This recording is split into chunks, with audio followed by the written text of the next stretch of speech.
House will come to order.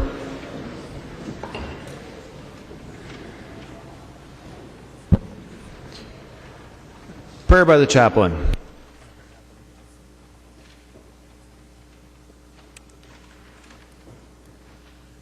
Love is patient, love is kind.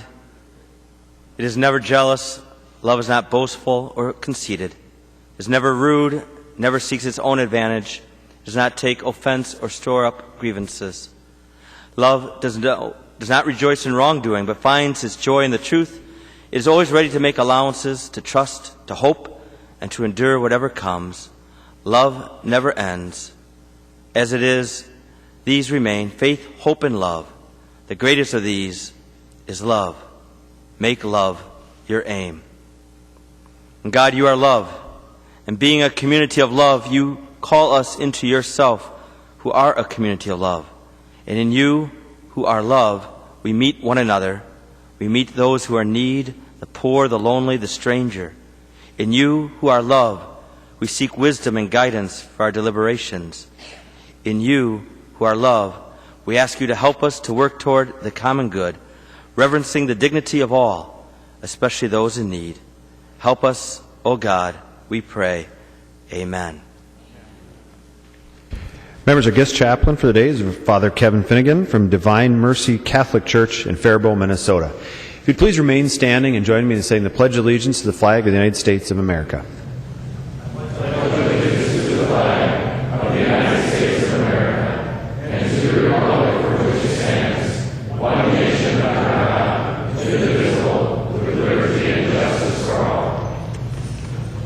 Clerk will take the roll.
The clerk will close the roll.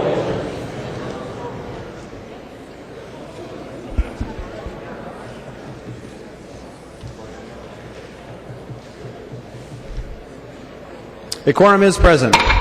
Clerk will read the journal for the preceding day. Journal of the House, 87th Session, 2012, 93rd day, St. Paul, Minnesota, Monday, March 26, 2012. If there are no objections, further reading of the journal will be dispensed with, and the journal will stand as corrected by the Chief Clerk. Hearing no objections, the journal stands as corrected by the Chief Clerk. Comparison reports. Copy of this order of business has been placed on each member's desk. If there are no objections, the motions will prevail. Hearing no objections, the motions prevail and the substitutions will be made. Reports of standing committees and divisions. Copy of this order of business has been placed on each member's desk. If there are no objections, the reports will be adopted. Hearing no objections, the reports are adopted. Second reading of House files. Second reading, House File 2150. Second reading. Second reading of Senate files. Second reading of Senate File 1750. Second reading. Second reading of Senate File 2088. Second reading. Second reading of Senate File 2535. Second reading.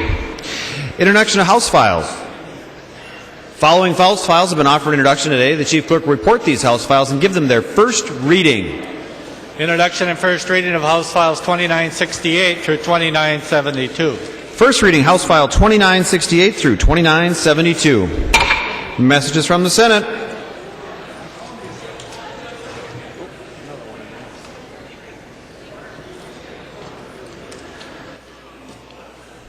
Message from the Senate. This is the Garofalo motion. Mr. Speaker, I hereby announce the passage by the Senate of the following House file herewith returned as amended by the Senate, in which amendment the concurrence of the House is respectfully requested. House File 2083, an act relating to education. Signed, Kel R. Ludeman, Secretary of the Senate. I call the member from Garofalo moves that the House refuse to concur in the Senate amendments to House File 2083, and that the Speaker appoint a committee of 5 members of the House to meet with the like committee, conferring on the disagreeing votes of the 2 houses. I call the member from Dakota, Representative Garofalo, to your motion. Thank you, Mr. Speaker. That is my motion.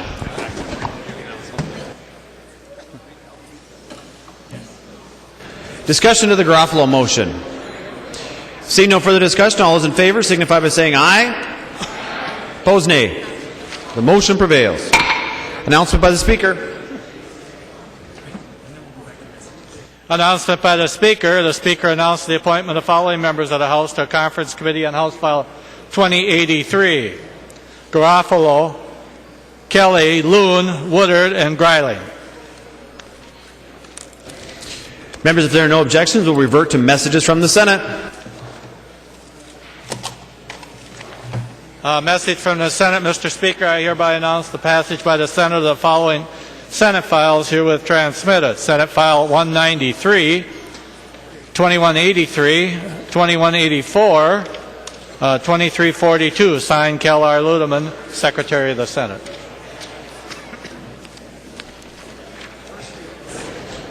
First reading of Senate files. Introduction and first reading of Senate File 1993, an act relating to building codes. Sanders moves that Senate File 1993, House File 2354, now in the General Register, be referred to the Chief Clerk for comparison. If there are no objections, so ordered. Introduction and first reading of Senate File 2183, an act relating to education. Depke moves that Senate File 2183, House File 2596, now in the General Register, be referred to the Chief Clerk for comparison. Hearing no objections, so ordered. Introduction and first reading of Senate File 2184, an act relating to real property. Westrom moves that Senate File 2184, House File 2763, now in the General Register, be referred to the Chief Clerk for comparison. Hearing no objections, so ordered. Introduction and first reading of Senate File 2342, an act relating to commerce. Abler moves that Senate File 2342, House File 2749, now in the General Register, be referred to the Chief Clerk for comparison. Hearing no objections, so ordered.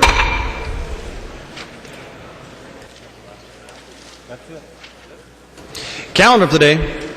The first bill on the calendar for today is House File 657. The Chief Clerk will report the bill. House File 657, number 1 on this special calendar for today, the second engrossment, an act relating to commerce. I call the member from Carver, Representative Hoppe, to present your bill. Thank you, Mr. Speaker. Mr. Speaker and members, this is what has been referred to as the ticket bill. It's been on the calendar since the first or second day of this session. It was passed. It was on the House floor on the General Register last year. We did not act on it. Essentially, what we're trying to do with the bill is protect your right to the secondary ticket market, to protect what you and your constituents and Minnesota fans can do with the tickets once they purchase them. One of the things that we're seeing nationwide and to a lesser extent so far in Minnesota, but it's starting to come, is paperless tickets and non-transferable tickets. And I'm sure we're going to have some more debate on this today, but I will read something that I got earlier this afternoon from the Ticketmaster website. And what we're talking about here on their website is talking about paperless tickets. And it says, some events occurring in the United States may offer paperless ticket as the only delivery option. You will not receive paper tickets for paperless ticket events. Instead of going to the venue's box office will call window, you should go directly to the door, present a valid photo ID, such as a driver's license, state ID, or passport, and swipe the credit card used to purchase tickets for entry. Your entire party must enter the venue at the same time. Tickets are non-transferable. What we're trying to do with this amendment is protect the right of people that have a ticket to a sporting event or a concert to do with it what they want, to be able to transfer it easily to a friend. If I had tickets to an event, decided I couldn't go, I could give them to Representative Davids or Representative Lilly, and they could take the tickets and just go to the event. If it was a non-transferable ticket, I could still do that, but then I might have to either give them my phone or mobile device or send them there with my credit card that I use to pay for the tickets and my photo ID, and that's not really very practical. So what we're trying to do is protect people's right to do with what they will with the tickets that they buy. We have an amendment. I don't know if it's been distributed yet, but with that, members, I would stand for questions. There is an amendment at the desk, members, that is being passed out right now. If we will have Representative Hoppe present the amendment as it's being passed out, but as is our custom and usage on the floor, we will not vote on the amendment until the back row has all received a copy of the amendment. The clerk will report the amendment. Hoppe moving to amend House File 657. The second engrossment as follows. The amendment is coded 812. Calling the member from Carver, Representative Hoppe, to your amendment. Thank you, Mr. Speaker. Mr. Speaker and members, this is an amendment. Essentially what it does, it does two things. The first thing is that it allows the venues that are selling a ticket to give people the option of whether they want a transferable or non-transferable ticket, and also allows them to charge a reasonable fee, which is it does not specify what reasonable is in the bill. It also has something to do with student pricing, student tickets meant for MnSCU to address some of the concerns that they had. St. Cloud and Mankato and the MnSCU schools a lot of times sell or give tickets to their students done through their student ID, and we didn't want to restrict that in any way. So this is that part of the amendment. The second part of the amendment is an attempt to address that issue. With that, I would stand for questions to the amendment or to the bill. Thank you. Discussion to the Hoppe amendment. The member from Hennepin, Representative Simon. Thank you, Mr. Speaker and members. Like many people here, I've been lobbied pretty intensely on both sides of this bill, and I have a particular constituent who's interested in this bill who really alerted me to the ins and outs of it. And, you know, there are good arguments on both sides. I'd say, Representative Hoppe, I think this is a very good amendment. I think that this strikes at least some balance here in terms of being able to charge a higher fee if it is non-transferable, and also that issue of the student tickets, because others had come to me on that issue as well. I understand that some student sections are supposed to be just student sections and not an excuse to do something extra to the bill. So I think with those safeguards in place, I think this is something that members should support. So I urge a green vote. Discussion to the amendment. The member from Ramsey, Representative Mahoney. Thank you, Mr. Speaker, and would Representative Hoppe yield for a question? He will yield. Representative Mahoney. Representative Hoppe, I've been told that this is based on a model from another state out on the East Coast. Is that the case? The member from Carver, Representative Hoppe. Thank you, Mr. Speaker and Representative Mahoney. I wouldn't swear to that for sure, but I think so. I think it was based on language from a different state. Member from Ramsey, Representative Mahoney. Would the author of the bill yield for another question? He will yield. Representative Mahoney. Representative Hoppe, I'm told that that this is the New York model. Essentially came out of Albany and as a compromise, which is I think what you're trying to do. And I've only heard one side of the story from New York. Well, of course, I do have some friends that live out there that buy a lot of concert tickets. But from the lobbyists, they're telling me that this system is not working out there. Have you done any research? Do you know anything more about it than what this amendment says? The member from Carver, Representative Hoppe. Thank you, Mr. Speaker and Representative Mahoney. I don't know specifically in New York. I do know that one of the arguments against this bill has been that there are so-called bot programs or robotic computer programs that buy blocks of tickets, and they will go, so a concert would come to the Xcel Energy Center, for example, and it would sell out in 20 minutes. We hear that on the radio all the time.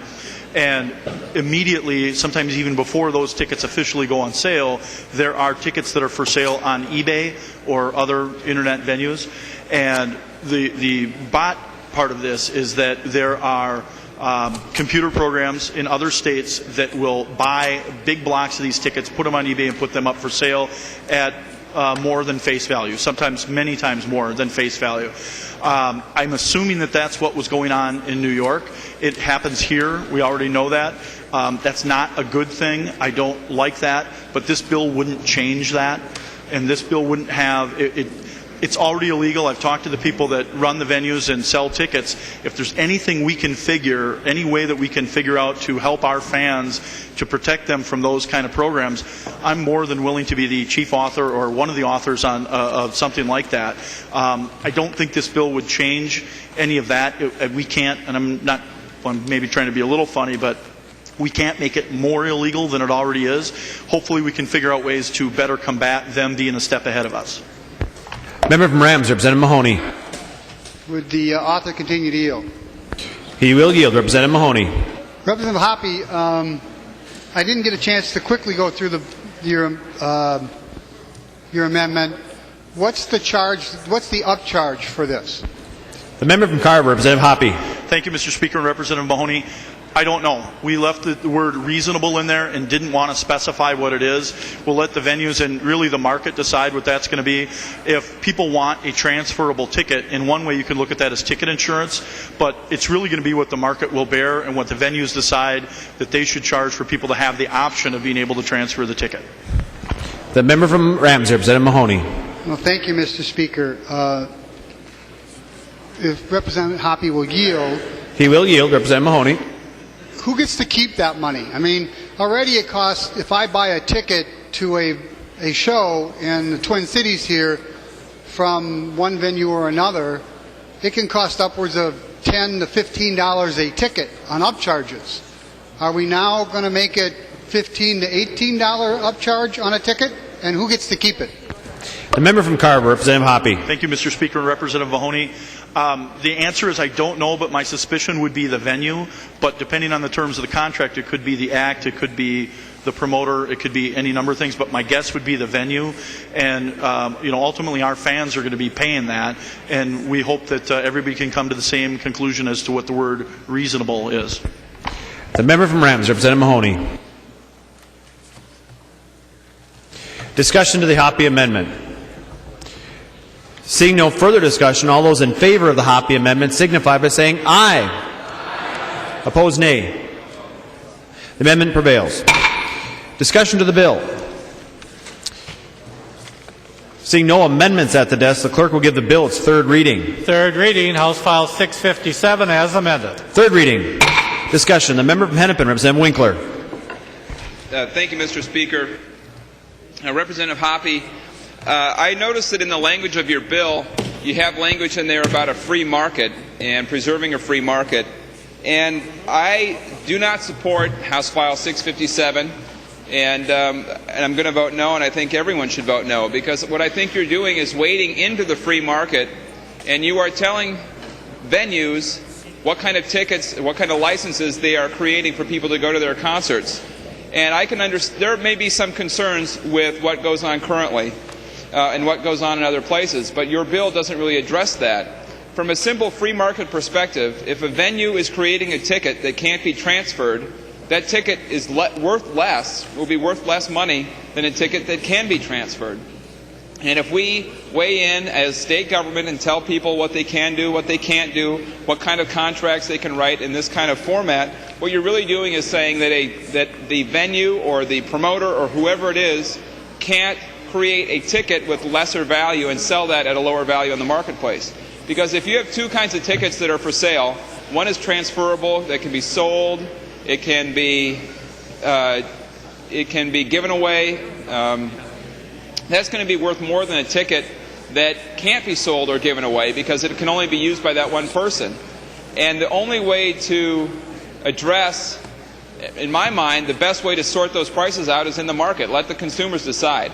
Now, I think there is a concern if you have a ticket that can only be resold on the ticket seller's website again. So if you're creating an antitrust situation or a monopoly situation where the venue can sell a ticket in the first place and the only place that you can resell it, so the only place there can be a secondary market, is at that venue's website or at the promoter's website, I think then you run a risk of creating, I think, a monopoly problem, and that could be addressed. Representative Winkler, 1 minute, please. Members, if you could, please take your conversations to the alcove or the retiring room. I'm having a hard time even hearing Representative Winkler. Mr. Speaker, what I'm saying is probably not all that interesting. You know, you have to go with the audience. Well, we want every member to be able to hear all the debate, including the speaker up here. So, Representative Winkler, you still have the floor. So, anyway, thank you, Mr. Speaker. I appreciate that. So, Representative Hoppe, I think that there could be a legitimate concern if you have a secondary market that is controlled by the original seller. And you could create a requirement that says that if the ticket is resold, it has to be generally available in any kind of market, whether that's on the street, whether that's electronically or otherwise. So I think that would be a legitimate bill to address a potential problem in the marketplace. But otherwise, it seems to me that if you're selling tickets to an event and you fix the price and you want to say that you can't resell it, you're going to end up charging less for the ones that people can buy and transfer. And the market will sort that out. So I don't see your bill as a free market bill. I think your bill is an overreach by one organization or one group of people who are trying to capture more revenue from another group of people. And that's the state legislature weighing in and picking winners and losers among competing industries, something we're pretty bad at but never can stop doing, it seems. So anyway, I think that's the concern I have about your bill. I think that's why we should vote no. I think there could be a bill here to address a genuine market problem where you have an antitrust or a monopoly issue, but that's not what your bill does. And so therefore I would urge members to vote no. I think there is something that could be done, but right now I feel we're just having the legislature picking between promoters and secondary sellers, between scalpers and teams, and I just don't think that's what we should be doing. The member from Hennepin, Representative Hillstrom. Thank you, Mr. Speaker and members. Members, I rise in support of this bill. I purchased some concert tickets for this summer. And when I went online, I waited for about 45 minutes in line to purchase my tickets.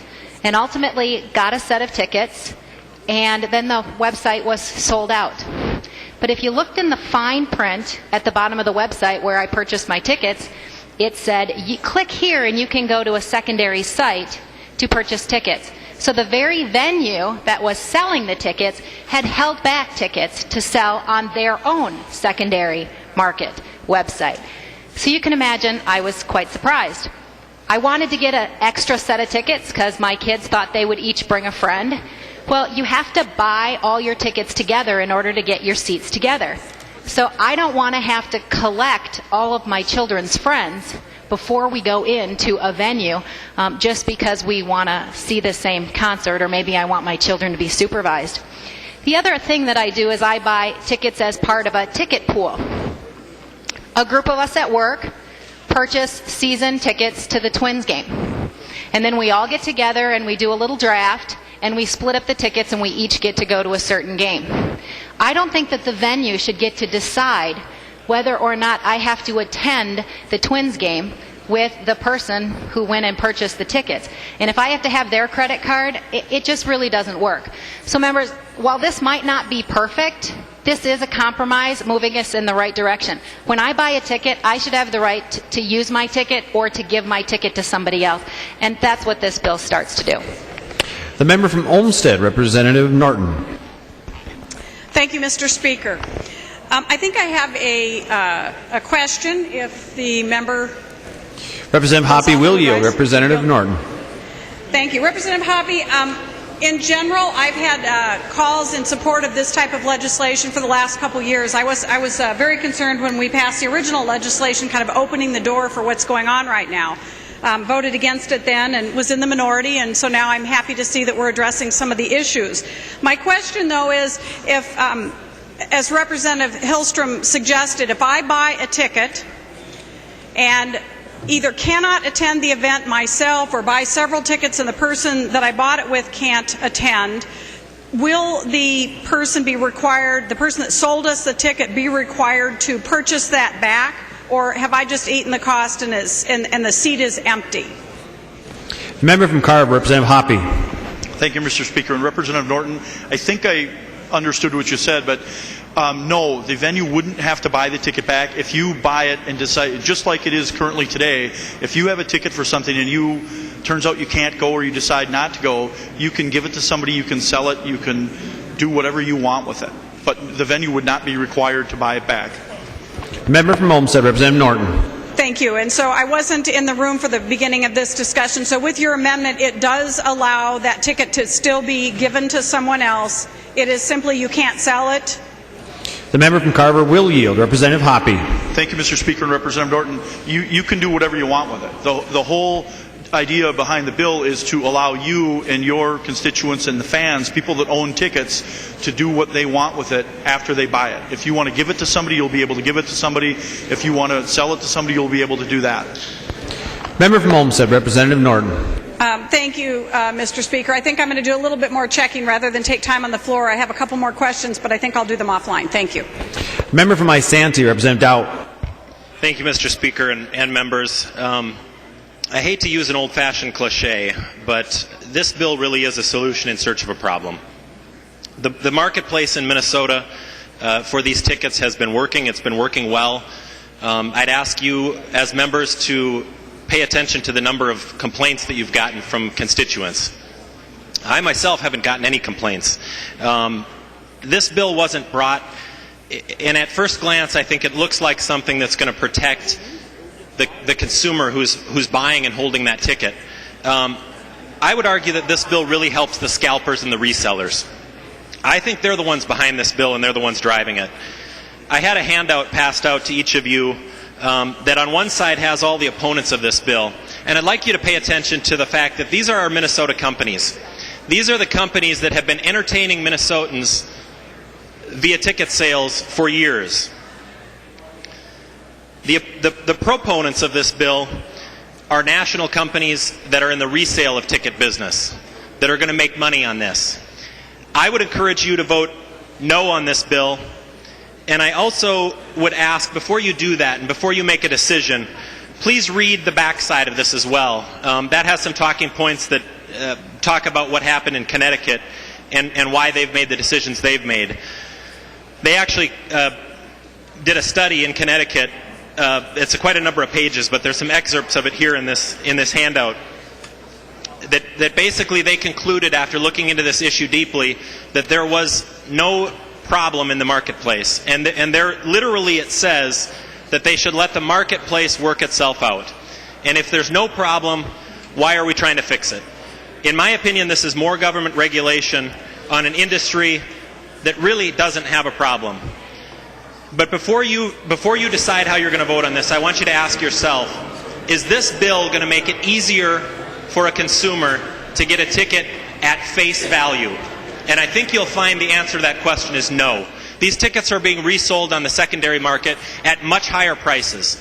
And I think we owe it to the consumers in Minnesota to make sure that we're protecting them and not the companies that are doing the resale of the tickets. I ask you to vote no on the bill. Thank you. Member from Olmsted, Representative Liebling. Thank you, Mr. Speaker. Would the author yield to a question? He will yield. Representative Liebling. Thank you, Mr. Speaker. Representative Hoppe, Representative Hillstrom rose a few minutes ago to mention this problem of the venues holding back some tickets. And my question is whether your bill addresses that question at all. Member from Carver, Representative Hoppe. Thank you, Mr. Speaker and Representative Liebling. No, the bill does not address that. It's not going to change what venues do, how many tickets are up for sale, and anything like that. That should continue the way it currently is. Member from Olmsted, Representative Liebling. Okay, thank you, Mr. Speaker and members. You know, I know this bill really represents a dilemma for many of us, and a lot of us aren't that familiar with the ins and outs of it. But I have to say that, I think that I'm not really seeing how this bill is going to help the consumer, frankly. And, I do think there are some problems that we have in this marketplace, and would the author yield to another question? He will yield. 1 minute, please, Representative Liebling. Members, if you could, please take your conversations to the alcove, or better yet, the retiring room, so Representative Hoppe can hear Representative Liebling's question. Representative Liebling, you have the floor. Thank you, Mr. Speaker. Representative Hoppe, currently, when a venue is selling tickets that are not transferable, does the venue have to notify the consumer of that fact, or how does the consumer find out? You know, do I buy a ticket and then go to give it to someone for a gift, or try to give it to a friend and find out, oh my gosh, I can't transfer this? Or is there anything that the venue owes me in terms of notice when I buy that ticket? Member from Carver, Representative Hoppe. Thank you, Mr. Speaker and Representative Liebling. My answer is that this is from the Ticketmaster website earlier today, and it does say on their website that it says that some tickets, some venues might only have paperless tickets, and it does talk on there about what you'd have to go through to transfer the ticket and let you know on their website. So they are, I think, letting people know ahead of time whether or not the ticket would be transferable and what you have to do that. The member from Olmsted, Representative Liebling. Well, thank you, Representative Hoppe. And I have to agree with those who say that this bill really just interferes with the marketplace. I think that what consumers need in a marketplace for it to function effectively is information. And if consumers are not getting information, then that's a problem we should try to solve. But, you know, I think as a consumer, if I go somewhere and I buy a ticket and I find out that, you know, that the ticket I wasn't given proper information, or I say, gosh, I spend a lot of money on this ticket and you mean I can't give it to my friend, or I'm not going to go back to that venue, or I'm going to let that venue know that I'm unhappy with their policies. And I think that's the way the market should work. So I'm not convinced that we should be supporting this bill. The member from Dakota, Representative Garofalo. To the bill. Thank you, Mr. Speaker. And Mr. Speaker, I want to thank the author of the bill, the gentleman from Carver, for bringing this bill forward, and offer my support for House File 657 as amended. And just, members, I would ask for just a little bit of common sense in looking at this bill. Where else can you go out, buy a product, and have somebody else have the seller dictate to you the terms of that product? That the seller is going to have authority over what you do with the product that you have rightfully purchased or rented. And Mr. Speaker and members, I just think this is a common sense bill. Whether you're buying sporting tickets, whether you're buying concert venues, clearly this is in the best interest of those who are purchasing the tickets. We have a list of venues here that don't like it, but this is a clear case of doing what's really best for the citizens of your district, and I would urge a green vote on the bill. The member from Scott, Representative Biskins. Thank you, Mr. Speaker, and members, and especially to the member from Crown. I took your advice. I looked over the list of opponents of the bill. I read the other side, and it dawned on me that the opponents of the bill are entertainment facilities and entertainers. And now I'm starting to think, okay, when they set that ticket, they set the price of the ticket. Did they not figure how much it would cost to actually operate the facility and how much the entertainer should get?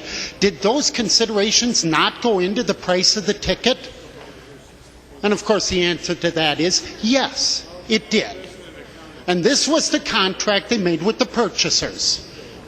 You buy the ticket for X price, we sell out, we have made what we expected to make. And now the ticket belongs to the purchaser. I just think, as the member from Farmington said, this is common sense. You know, when I go buy a tube of toothpaste, I'm not looking at the box to see if it says there that Colgate wants to sell more tubes of toothpaste, and so they're making a contract with me that only I can use that toothpaste. And if my son or daughter come home for the weekend, I got to tell them, can't use that toothpaste because I got a contract on the box saying only I can use it. Go get your own. Now, once I purchase it, it's free. I'm free to do with it as I please.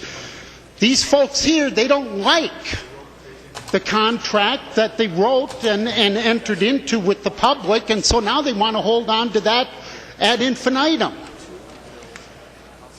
Folks, if you let this go through, if you let these entertainers do this, then, you know, there might come a day when your pristine Michael Jackson CDs that you may want to sell because they are now worth a lot more, you're going to have to give royalties to the Michael Jackson Foundation. And we're basically equivalent to that. When you purchase something, it's yours to do with as you please. I think this is a common sense bill, and I hope you can support it. The member from Ramsey, Representative Mahoney. Would the author of the bill yield? He will yield, Representative Mahoney. Representative Hoppe, it dawned on me that, you know, with the ability for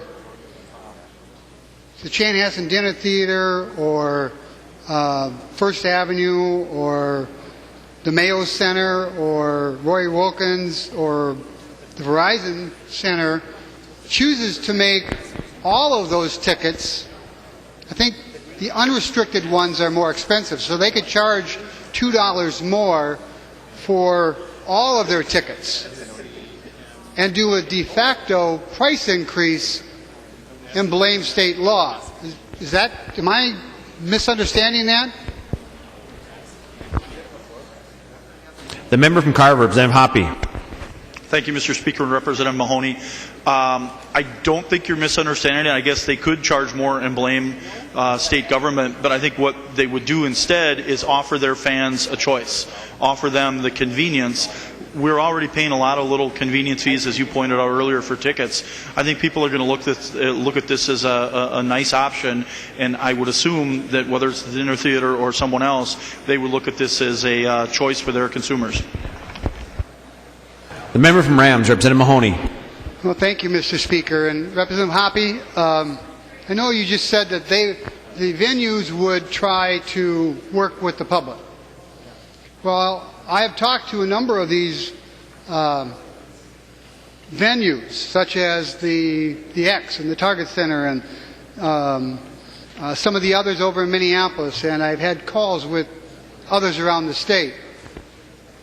And it's a pretty simple process. They've said it's very simple to go online and change if I buy the ticket and I want to give it to Representative Anzel, I go online and change it to Representative Anzel's name and his credit card. He has to be online with me, and I guess the two neophytes, could figure out the internet that way.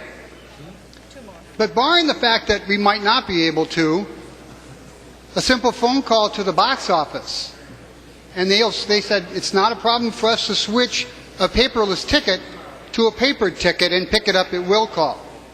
So all of this because someone might not want to make a phone call?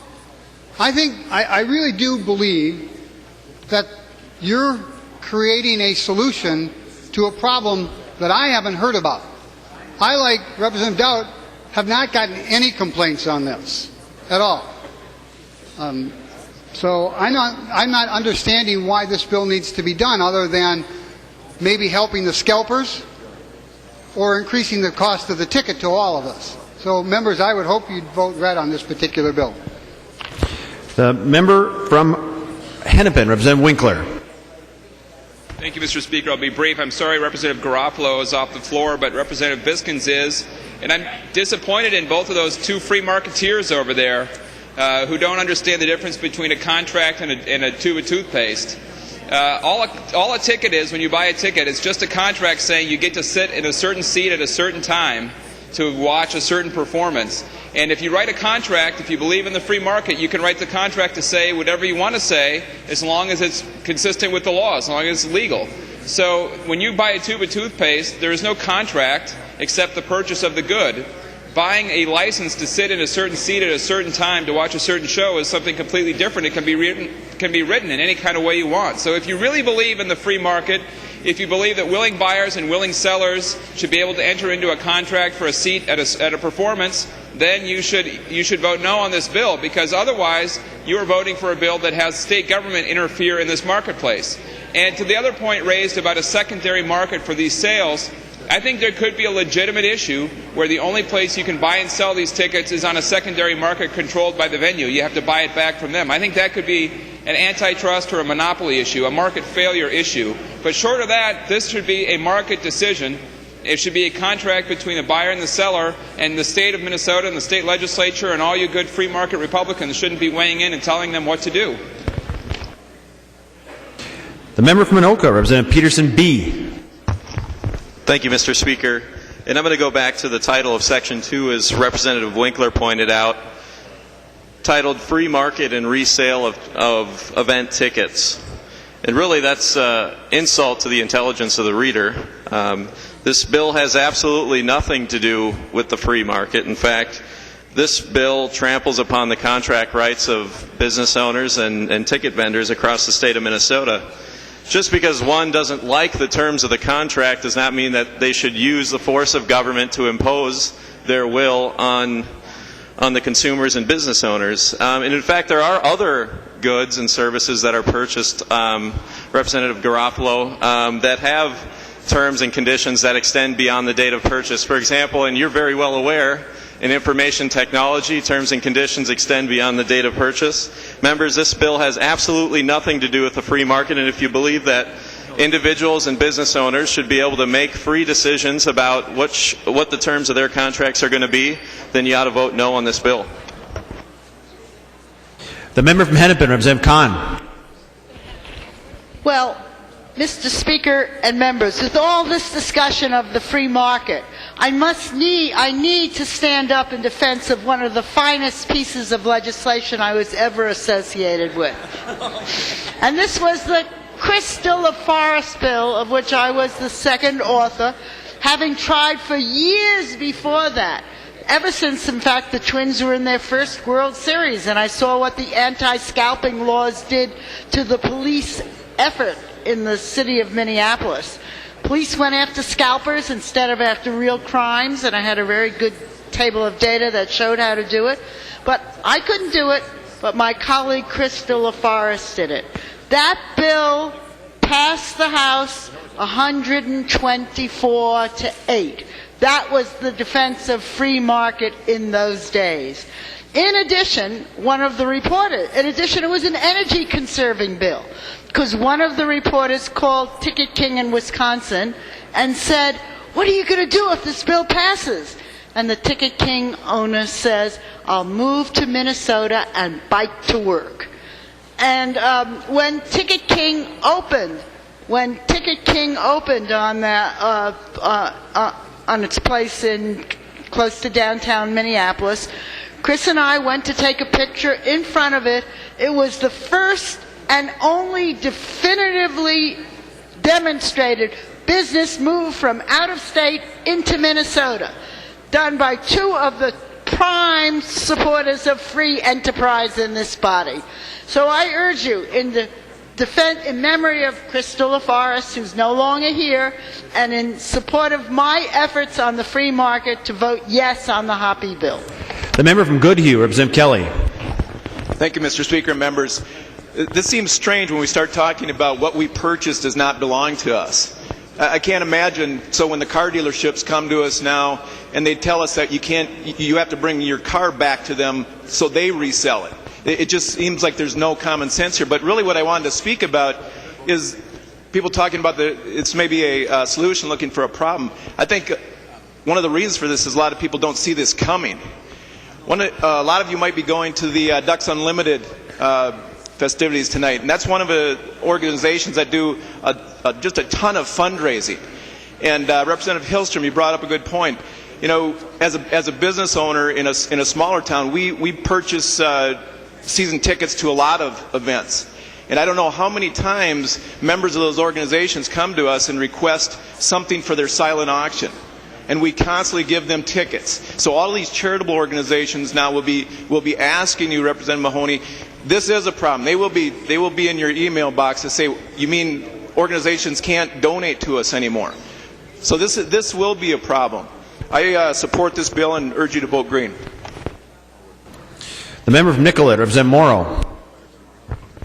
Well, thank you, Mr. Speaker. Will Representative Hoppe yield for a question? He will yield, Representative Morrow.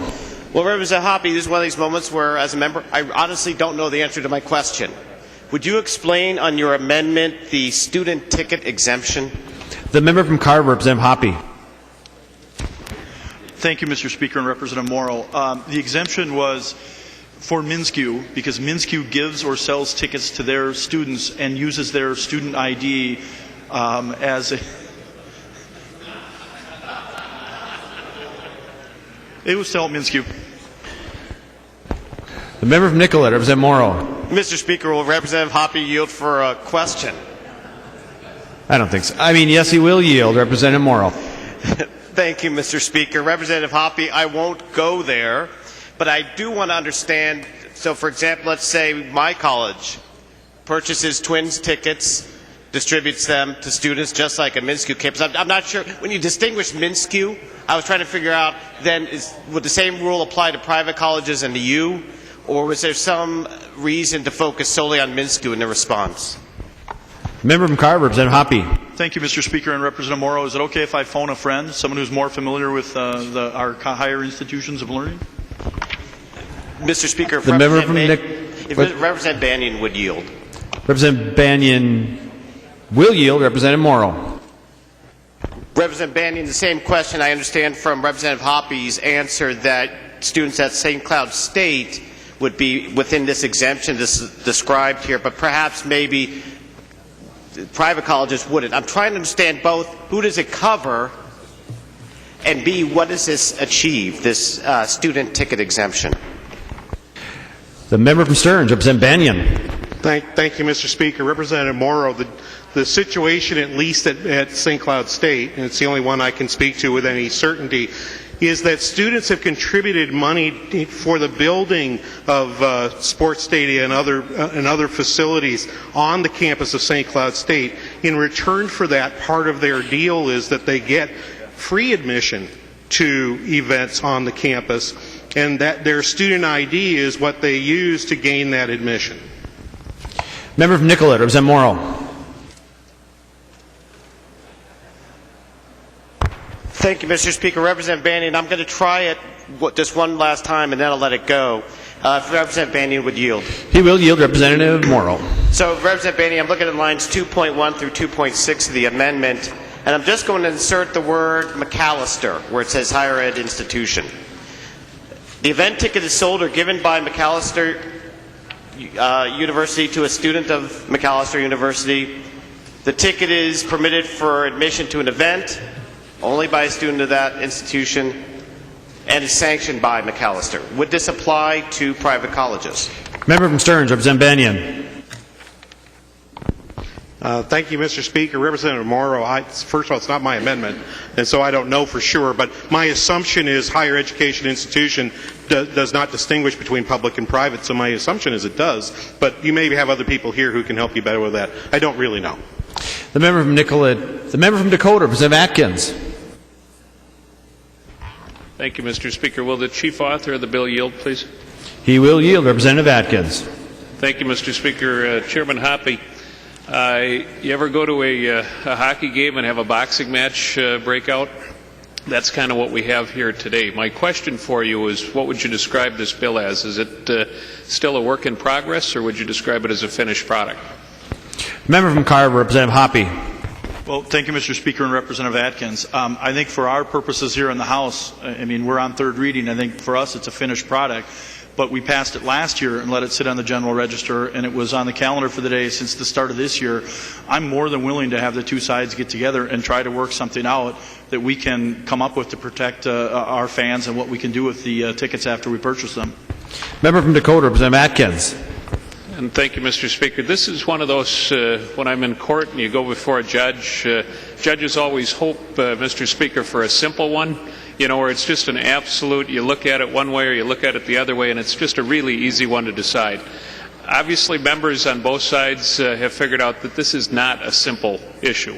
But my sense, and I've, like Representative Kahn, like Representative LaForest before us, like Representative Hoppe, I've been in the midst of these fights for a while. I always try to come down on the consumer side. And that, even in a close issue like this, when you ask yourself what is the best thing for the consumer, it's if I have two Twins tickets and I can't use them tonight, and I got them in my hand and I want to be able to, or I've got them whether they're on my credit card or whatever, and I want to give them to Representative Mahoney, the fact is I should have an ability to do that. Representative Kelly talked about whether it's a car. Representative Biskins talked about a tube of toothpaste. It's a product that you bought that you should have once you've purchased it, whether the seller likes it or not, you should have an ability to transfer it. And Representative Hoppe, as difficult of a question as this is, I think when you're talking about what's in the best interest of the consumer, 99% of the time, it's the ability for the consumer to take those tickets, or a charity or whomever we're talking about, and be able to transfer those tickets. Now, we do have that 1% of the time, and that's why, Representative Hoppe, I asked you whether or not this is still a work in progress. I think if there is a surgical way to deal with those high-end, or high-demand, I shouldn't say high-end, they become high-end tickets, but some way to deal with that high-demand ticket.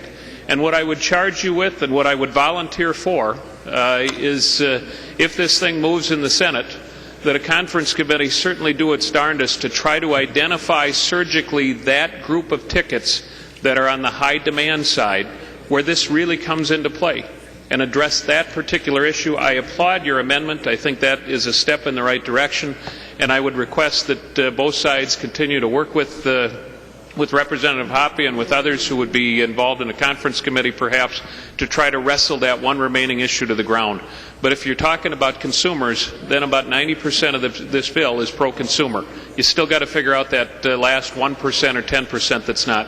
So, Representative Hoppe, I intend to join you in voting green on this bill. I also intend to join you, if you're willing, in helping to keep resolving what the remaining issues are. Thank you, Mr. Speaker. The member from Carver, the author of the bill, Representative Hoppe. Thank you, Mr. Speaker, and thank you to everybody that spoke both for and against the bill. I think this is an interesting issue. I think this issue is, as technology changes and the industry changes, I think this will come back before the legislature. And like Representative Atkins, I'm doing this to try to protect our fans, our consumers, and I think that's the direction we have to go. I will be brief in my remarks here. There were a couple of people that mentioned scalpers, that this bill might be helping scalpers. If Representative Kahn said it very well. A few years ago, we made it legal to scalp tickets. So if Representative Dean has a ticket that cost him $50 and he sells it to me for $60, Representative Dean is then a scalper. That's who we're protecting with this bill. So if you think that if those are the people you call scalpers, those are the people that we're helping, we want to protect those fans and our constituents that buy tickets and protect what they can do with it after they buy it when it's out on the secondary market. Representative Doubt mentioned that this bill won't make it easier to buy tickets for concerts at face value. He is absolutely correct, but it also won't make it harder to buy tickets at face value, and it makes it a heck of a lot easier to do what you want with the ticket once you own it. Mr. Speaker and members, I appreciate your patience on this issue and the good discussion, and I would appreciate your green vote. Thank you. Seeing no further discussion, the clerk will take the roll on the bill as amended.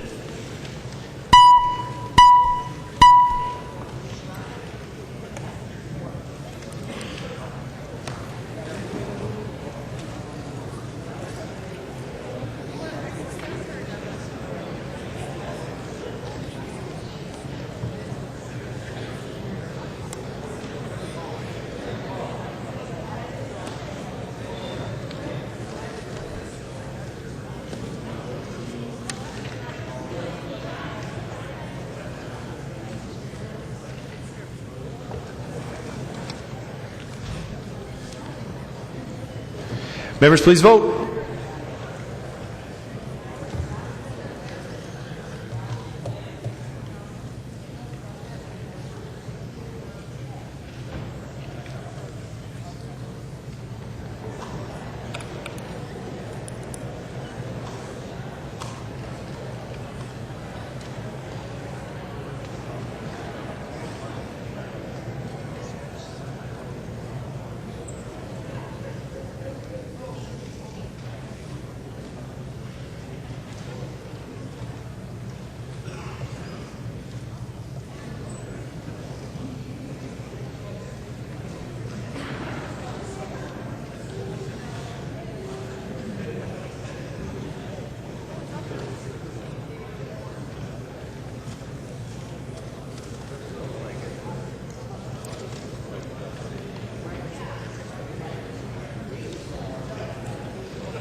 Clerk will close the roll.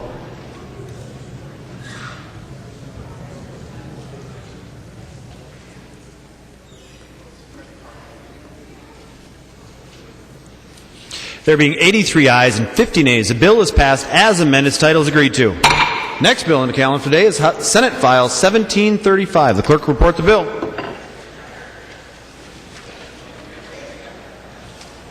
Senate File 1735. Number 17 on the calendar for today, the first engrossment, an act relating to financial institutions. Call the member from Dakota, Representative Anderson D., to present your bill. Thank you, Mr. Speaker and members. In the past, the Department of Commerce has routinely had a banking bill, but this year they do not have one. So the Minnesota Bankers Association had a few clarifying and conformity issues that they wanted to get addressed this session. Section 1 of the bill clarifies Minnesota statute to allow a bank to be closed on a Saturday following a Friday holiday or a Saturday preceding a Sunday or Monday holiday.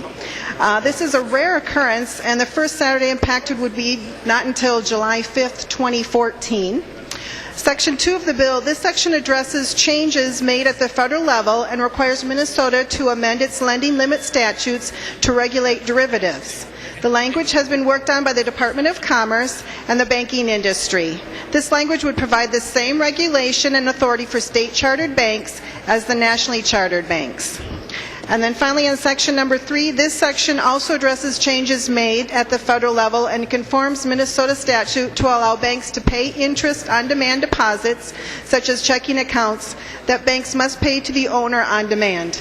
There's been no opposition to this bill in the committee, and I'll stand for any questions. There is an amendment at the desk. The clerk will report the amendment.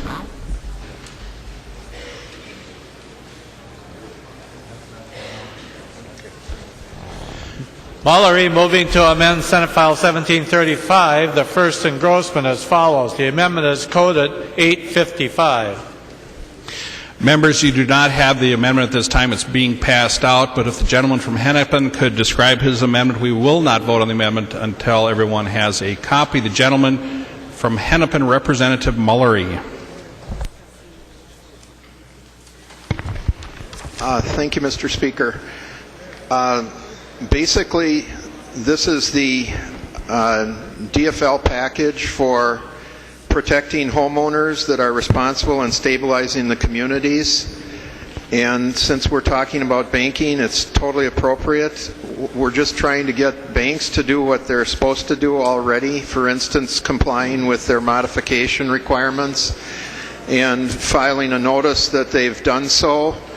We're also trying to stop the practice of proceeding with foreclosure while they're in the middle of modifications. We're also trying to help people who are underwater on their mortgages, and we're opening the transparency so that everybody can see what's going on. We're protecting people on short sales so that they can be protected, and so that things will be so that people don't lose their sales of their property just because a bank isn't proceeding on it. And we're also providing that banks can't charge for services that they don't perform. So I'd ask your support. Discussion to the amendment. The lady from Hennepin, Representative Hortman. Thank you, Mr. Speaker and members. I think this is a really important amendment, and I hope you all consider supporting it. In December and January, there were a series of articles in the Star Tribune talking about the fact that mortgage foreclosures were down in 2011 and property values were starting to recover. But the prediction is that mortgage foreclosures will tick up in 2012 because the banks have finally got their paperwork issues in order. You may also have read about the settlement of the federal lawsuit against 5 of the largest banks that were using robo-signers and not properly going through the mortgage foreclosure procedures. That action stayed a lot of mortgage foreclosures. Stayed meaning stopped them in their tracks. Now that that settlement has been reached, a lot of things that were stopped are going to start going forward. If you're concerned about the economic recovery and having homeowners have value in their property again so that they feel like they have wealth and they feel like they can participate in the market, this is a very important set of reforms. We do not want mortgage foreclosure rates to skyrocket back up, because what happens when that happens is the values of homes go down. You have more homes when they're sold after foreclosure that are sold at bargain basement prices. That drives down the value of everybody else's house in the neighborhood. It also causes there to be empty houses in your neighborhoods, which drives down the value of your house. So members, this package is a common sense set of reforms that simply ask the banks to make sure that in any case where they can keep a homeowner in their property, that they work with the homeowner on refinancing to make it possible for the homeowner to stay. It is not in any of our interests to see mortgage foreclosures tick back up in 2012. I think it puts our precarious economic recovery at risk. The gentleman from Hennepin, Representative Mullery. Thank you, Mr. Speaker. I'd ask for a roll call on this. Roll call having been requested. Are there 15 hands? Seeing 15 hands, there will be a roll call. The gentleman from Washington, Leader Dean. Thank you, Mr. Speaker. I rise under Rule 3.21, motions and propositions to be germane, and I'm prepared to offer advice, Mr. Speaker. Advice, Representative Dean. Mr. Speaker, the Mullery Amendment vastly expands the scope of the bill, would require a title change, and does not fit within this bill. It's actually an omnibus bill on Mr. Speaker? On foreclosure. If you'll allow me, Representative Muller. Excuse me, Mr. Mullery. Representative Dean has the floor. Well, Mr. Speaker, since he's speaking to me and he's not standing close enough to the mic that we can hear it, I would ask that in order for us to argue the contrary to him, I would appreciate being able to hear it. Thank you from the gentleman from Hennepin. Thank you for that, Representative Dean. Apologize, Representative Mullery. Rising under 3.21, motions and propositions to be germane. The Mullery Amendment vastly expands the scope of the bill, deals with a different section of law, would require a title change. The Representative Mullery is offering is actually an omnibus bill on foreclosure, which is, as he points out, a DFL bill that we would be very appropriate in another bill, but unfortunately vastly expands the scope of the bill, would require a title change, and therefore I ask that the point of order be well taken. Advice to the Speaker, the gentleman from Hennepin, Representative Mullery. Thank you, Mr. Speaker. Members, it's really important that we get out and help our communities and homeowners and not stand behind any kinds of germaneness rulings, because really this is clearly one that is within the one subject ruling of the Constitution. There's no question that it will stand up in court as part of a bill. It's totally dealing with banking, and the mere fact that it might have a title change, we don't know if it'll require a title change. Neither I nor the Representative Dean know that. It's something that's really important for the people of this state. It fits the one subject rule clearly, and it's all totally within the banking rules.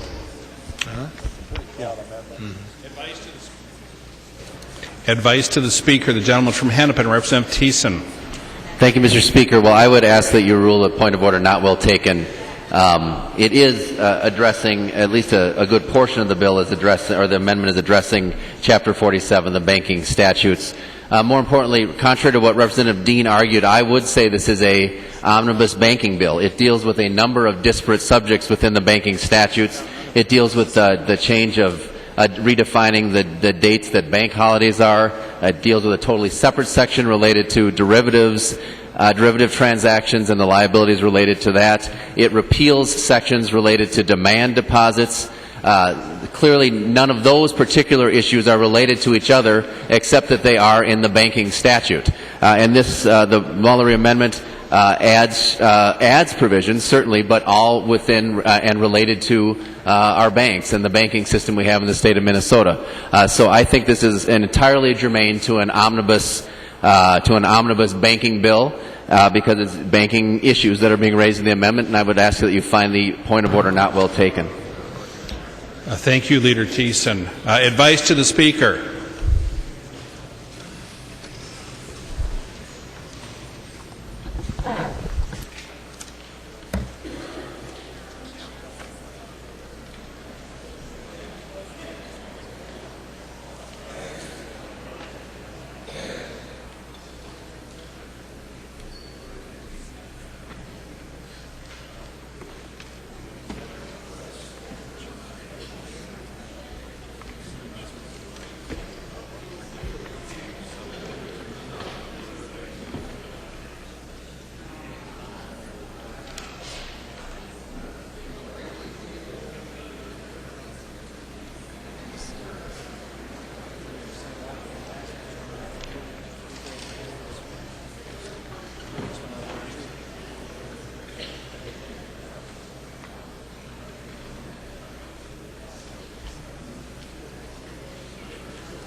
Thank you, members. After having listened to advice from Leader Dean, Representative Mullery, and Representative Thiessen, the Speaker rules that the point of order is well taken. There is an amendment at the desk. The clerk will report the amendment. The gentleman from Hennepin, Mullery moves to amend Senate File 1735, the first engrossment as follows. The amendment is coded 357. The gentleman from Hennepin, Representative Mullery. Well, Mr. Speaker, I didn't challenge the last one because there's a plausible argument, at least on your side, so I thought that was, I wouldn't challenge it. This one, Mr. Speaker, clearly is within the depth of this bill. It's entirely within Chapter 47, which is dealt with in the bill we're doing, and it's merely adding under 47.20 right now, Subdivision 8, Clause C, we have notices that have to be sent out and certain things that have to be done before foreclosure, and all this is doing is adding a notice and saying that they complied with what they are required to do already on modifications. So merely saying that a bank should do what they're required to do, and then saying that the notice has to be filed, and just like the other notice that's under 4720. Discussion to the Mullery amendment. The gentleman from Carver, Representative Hoppe. Thank you, Mr. Speaker. Would the author of the amendment yield? The gentleman from Hennepin will yield. The gentleman from Carver. Thank you, Mr. Speaker. And Representative Mullery, I think I know the answer to this, but I'm not sure. Would this amendment apply only to Minnesota state chartered banks? The gentleman from Hennepin. Mr. Speaker, no, this would apply to all because that's allowed now under the law. This was always allowed even before Dodd-Frank opened up the issue of preemption. This one applies to all banks under present law. This was never preempted by federal. We've already had it, similar things in our statutes. The gentleman from Carver. Well, thank you, Mr. Speaker and Representative Mullery. I'm going to have to read this again. I was looking at it and thinking it was only state chartered banks. But whether it's state or not, I think we have done in this legislature in the last 5 or 6 years since the housing crisis hit a lot of work on foreclosure law. And I think when we're looking at the banks that we have and the credit unions we have, the people that are doing the lending in Minnesota, those are not people that we're having a problem with. And I think that this problem, the foreclosure problem, has been addressed at the national level, and that some of the banks that were at issue here, I think, are national banks and not our Minnesota banks. So, Representative Mullery, I'm going to read this a little bit more carefully, but I guess I would probably urge members to vote no on the Mullery amendment. Discussion. The lady from Hennepin, Representative Loeffler. Thank you, Mr. Speaker, and members. I rise in support of the Mullery amendment. I do think I have heard from constituents who've been caught in the foreclosure issue and who don't feel like they've had adequate explanation of what their opportunities have been. And this just requires a notice that says that the people who maybe they've lost a job, had a health crisis, had a spouse die, who get caught up in this process will get notification about the new loan modification options available to them. It just makes sure that they know. We know that some institutions do a better job than others at training their personnel. This will just make it a standard part of the process that they get the notice and know what their options are. I'd urge a yes vote. The gentleman from Hennepin, Representative Mullery. Thank you, Mr. Speaker. First of all, I'd request a roll call. Roll call having been requested, are there 15 hands? Seeing 15 hands, there will be a roll call. The gentleman from Hennepin. Thank you, Mr. Speaker. Representative Hoppe, I wish you would come to North Minneapolis to see the devastation that's been caused by foreclosures, indiscriminate foreclosures by banks, by mortgage companies, everything. We've had over 6,000 mortgage foreclosures there in the last few years. They have destroyed the north side, and they are continuing to happen because banks are refusing to do what they're required to do, and they're just processing foreclosures and hoping nothing happens in the future. This just says if you're supposed to do a modification, then do the modification you're supposed to do. Now, why would you not want banks to do what they're supposed to do and protect our neighborhoods? Representative Hoppe, if you came up and we took you down the streets in some of my neighborhoods, Hawthorne, Jordan, some of these, half of the houses on the block are foreclosed and boarded up. They become places where gangs, drug dealers hang out because of indiscriminate, wrongful foreclosures that have not allowed the people to modify as they're supposed to do according to the rules. And so why would we not want the banks to comply with what they're supposed to do? That's all we're doing, is saying banks comply with what you're supposed to do and then file a notice that you did. I don't see any problems with that. Why not protect all of our neighborhoods and the homeowners? And this is no longer just for my neighborhoods. You look up through many parts of Minnesota, suburbs, rural areas of Minnesota. Some of the highest percentage of foreclosures right now are in rural areas of Minnesota. Let's protect the people of this state from people in banks that are just too sloppy or want to process things too fast. Let's make them do what they're supposed to do.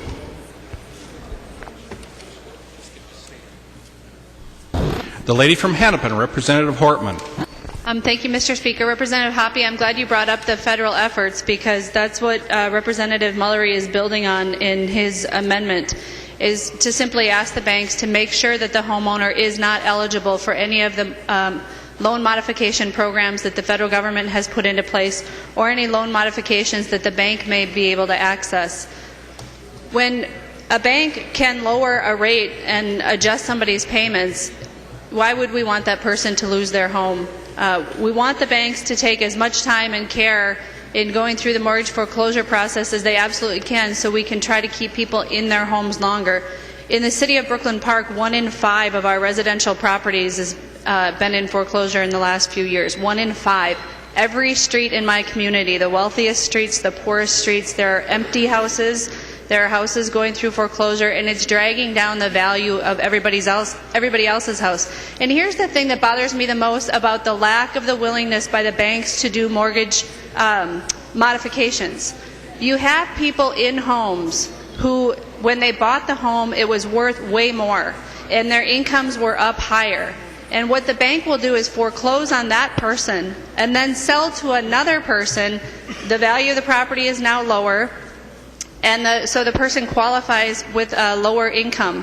So what you do is you kick out the first family. You have kids who are in schools, you have parents who are married to each other and getting along before the foreclosure starts, and you take this family, you put them in complete turmoil, and then the bank takes the property back, loses $100,000 on the value, and then sells it to another family. How does that benefit our communities? How does that benefit our economy to just simply substitute one family for another?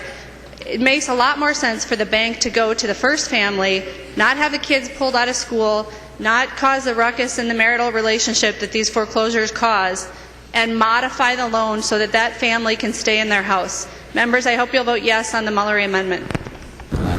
Further discussion? The clerk will take the roll on the 357 amendment.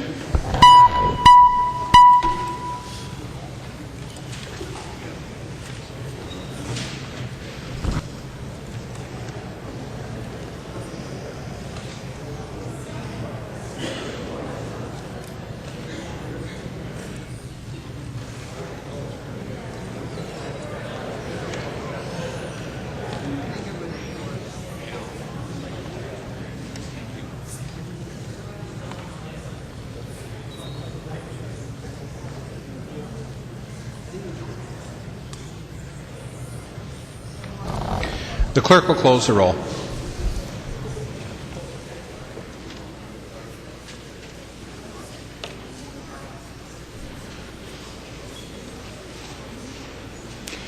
There being 62 ayes and 70 nays, the amendment is not adopted. There is an amendment at the desk. The clerk will report the amendment.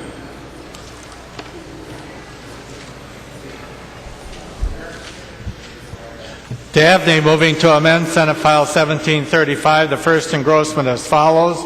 The amendment is coded 849. The gentleman from Hennepin, Representative Dabney, to the amendment.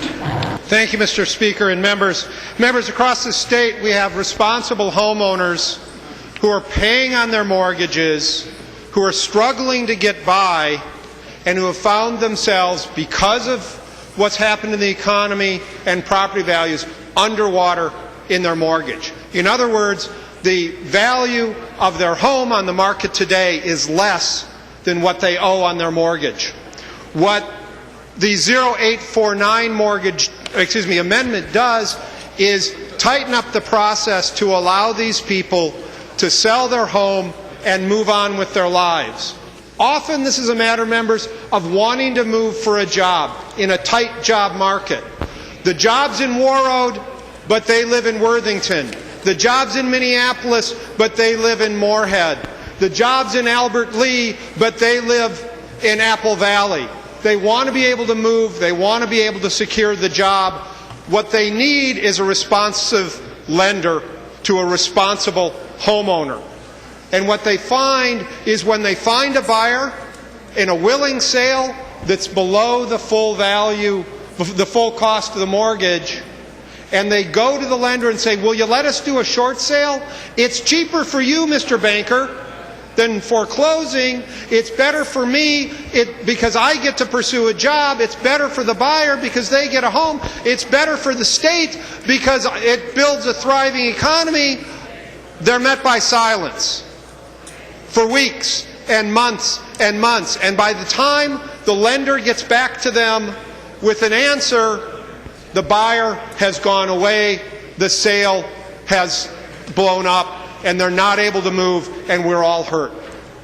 This simply requires banks and lenders to respond in 30 days, more than enough time to make a decision, focus their attention, and allow that transaction to occur or not occur if the lender so chooses. Members, I ask for your support. Mr. Speaker, I'd ask for roll call, please. Roll call having been requested. Are there 15 hands? Seeing 16 hands, there will be a roll call. The lady from Hennepin, Representative Hortman. Thank you, Mr. Speaker. Members, again, this is a very common sense amendment. You know, sometimes we interfere in the free market to protect consumers, and we did that on the last bill. Sometimes we put restrictions on a commercial actor's actions in the marketplace when we want to protect consumers. This is one of those times where there's a very compelling reason for us to ask the banks to act in a certain way. It really is in the interest of both the bank and the homeowner. What we're trying to do with this provision on asking banks to respond to short sale requests quickly is we're trying to help responsible homeowners, and we're wanting to stabilize communities. Having these sales go through as soon as possible is the best way to support responsible homeowners and stabilize our communities. So members, I hope that you'll read the amendment carefully. I think this is one that we should be able to get broad bipartisan support. It will help all homeowners seeking to improve their situation, so please vote green. Discussion to the 0849 amendment. The gentleman from Minneapolis, Representative Mullery. Well, thank you, Mr. Speaker and members. I hope that the Republicans are listening to realtors, at least the ones I'm talking to on this, because they are very frustrated. They have come to me about getting something done on this, my local realtors, because they continually have short sales of properties which are good for the homeowner so that they don't lose their whole equity in it. It's good for the realtors because they get the sales, and yet banks are sometimes spending 6 to 12 months on something that should be done in 30 days. And so, members, this is something that really is very important for our neighborhoods and also for our friends, the realtors.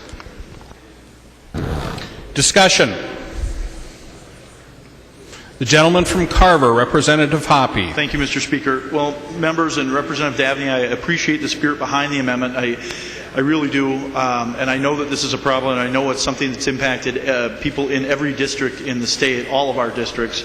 But I would urge members to vote no. I think that this is something that I think there are too many ways that this could be hard to manage once this is, if we pass this. How do banks do it? How do you make sure you're contacting the right person? I think there are too many moving parts to this. It is something where I think we should have a longer discussion on this, but I don't think the House floor is the place to do it. And while I respect the idea behind it, I would encourage members to vote no. Discussion. The gentleman from Hennepin, Leader Thiessen. Thank you, Mr. Speaker. Well, you know, it's an interesting argument to make since these were introduced several weeks ago, these bills, as separate bills. A hearing was requested in Chair Hoppe's committee, but he didn't apparently find the time to actually sort those things out in committee, because you're right, it would have been nicer to do that at that time. But I do think the fact that there's an urgency to getting help to these homeowners, again, very common sense legislation.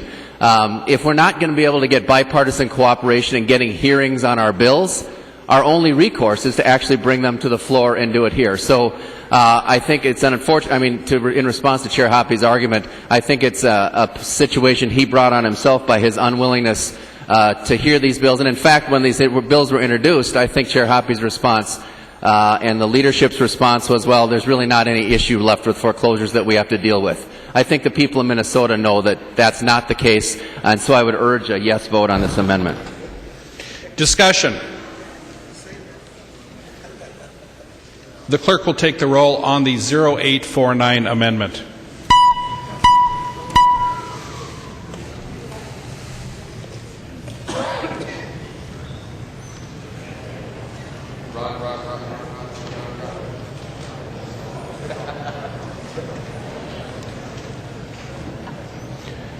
Members, please vote.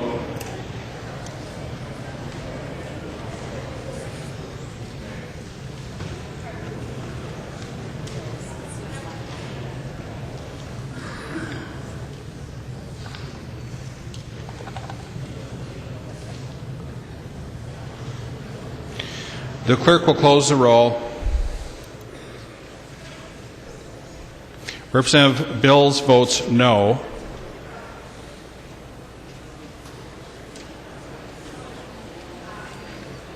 There being 62 ayes and 71 nays, the amendment is not adopted. There is an amendment at the desk. The clerk will report the amendment.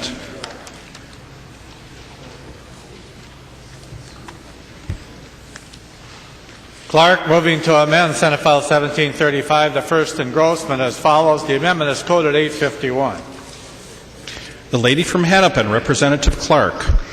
Thank you, Mr. Speaker. And members, I really hope you can at least vote for this very simple bill that deals with transparency, or telling people two pieces of information they need to know if they are seeking to modify their loan. And Representative Hoppe, I want to say we really did want to have these bills heard in the committee. Since we didn't get those hearings as requested, and I was one of the people who requested a hearing, this is probably the simplest bill you're going to see. It's just simply saying that banks, state banks, have to tell a borrower what the criteria is that they use for determining a loan modification, and then if in fact they do deny that person the loan modification, then they need to tell them how they failed that criteria. Real simple, just the right to know what the criteria are and what happens so that they did not meet that criteria. And members, I passed out a map that shows you where the foreclosures are happening all over the state, and it particularly focuses on some of the foreclosures that are happening in greater Minnesota. And as was pointed out earlier, some of our suburbs right now are undergoing huge increases in foreclosures. They're the ones that are starting to really fall. And more of some of the communities that you represent are going to start to look like neighborhoods like mine, where we have a lot of foreclosures all around because they've finally come due. And you can see that it's throughout the whole state. We have from north to south, east to west. This map shows you the number of foreclosures that occurred in 2011, and I can guarantee you it's only going up from what we can understand. So once again, members, this is a very simple bill that just asks our state banks to tell those good people and again, a lot of state banks in greater Minnesota, what the criteria are if they want to seek a loan modification, and if they don't meet them, then they need to tell them how they didn't meet them. Very simple, right-to-know information. I urge, first of all, a roll call, and then, Mr. Speaker, I urge a green vote. A roll call having been requested. Are there 15 hands? Seeing 15 hands, there will be a roll call. Discussion to the amendment. The gentleman from Carver, Representative Hoppe. Thank you, Mr. Speaker. And members, and Representative Clark, you did ask me about this, and we have talked about this issue for at least a couple of weeks, probably a little longer than that. And I know that there are exceptions to this rule, and I know that there are problems, and as I said earlier, we do have people that are having problems with banks and mortgages and default and foreclosure all over the state. There are problems with banks. However, the vast majority of our state's banks are doing a great job, and banks have no interest. Most of our Minnesota banks, there are occasions where it happens, but banks don't want to foreclose on people. Banks are in the business of lending money and trying to help people and modify things and make it so that people can pay. There's no advantage for the bank in owning homes. They don't want to do it. This is a bill that would impact our state charter banks, and with respect to Representative Clark, I know the feelings behind this. I would encourage members to vote no on the Clark amendment. Discussion to the 0851 amendment. The gentleman from Hennepin, Leader Thiessen. Thank you, Mr. Speaker, and I would urge a yes vote on the amendment. And just to give a little bit more background on the map that Representative Clark handed out, if you actually look at the percentage, foreclosure percentage in counties across the state, the largest percentage, and this is just for folks who represent these areas to keep in mind, over 2% foreclosure rates in Mille Lacs County, Representative Erickson, in Sherburne County, in Isanti County, and in Chisago County. Those are the areas of the state that are hardest hit right now by the foreclosure crisis in terms of percentage. Over 2% of the homes in those areas are in foreclosure. And so I would just, as people look at that, and then if you look at the next round, it's actually not Hennepin County or Ramsey County. It's Wright County is over a point and a half. Scott County, Dakota County, Anoka County, Kanabec County, and Pine County fall into that next category. So as you're considering this vote and considering your constituents and favoring them over banks, and kind of weighing the options about which one you want to be standing by and defending, I consider that information as a piece of information that might be useful to you. I would urge a yes vote. Discussion to the amendment. The clerk will take the roll.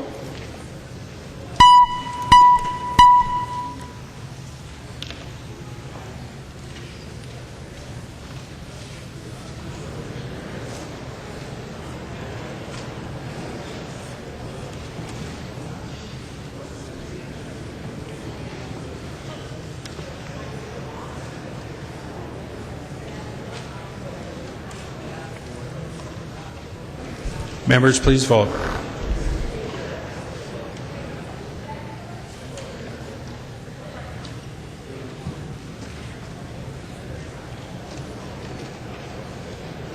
Clerk will close the roll.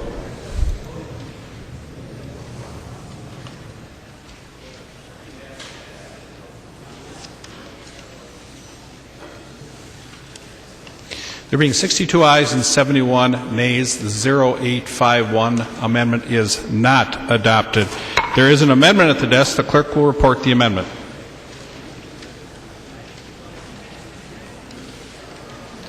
Hortman moving to amend Senate File 1735, the first engrossment as follows. The amendment is coded 848. The lady from Hennepin, Representative Hortman. Thank you, Mr. Speaker. Members, I'm hoping for a lot of bipartisan support on this amendment. This is to help responsible homeowners. This is for homeowners who are in the situation of not having been delinquent and being current on their payments, but having an interest rate higher than 5 1/4 and having entered into their mortgage prior to January 1st, 2009. Before the economy collapsed in late 2008, the cost of borrowing from the Fed was higher for the banks. But since the economic collapse, the cost for banks to access capital has decreased. And this is just a simple provision that asks them to pass along those improved rates to the homeowners that they've lent to.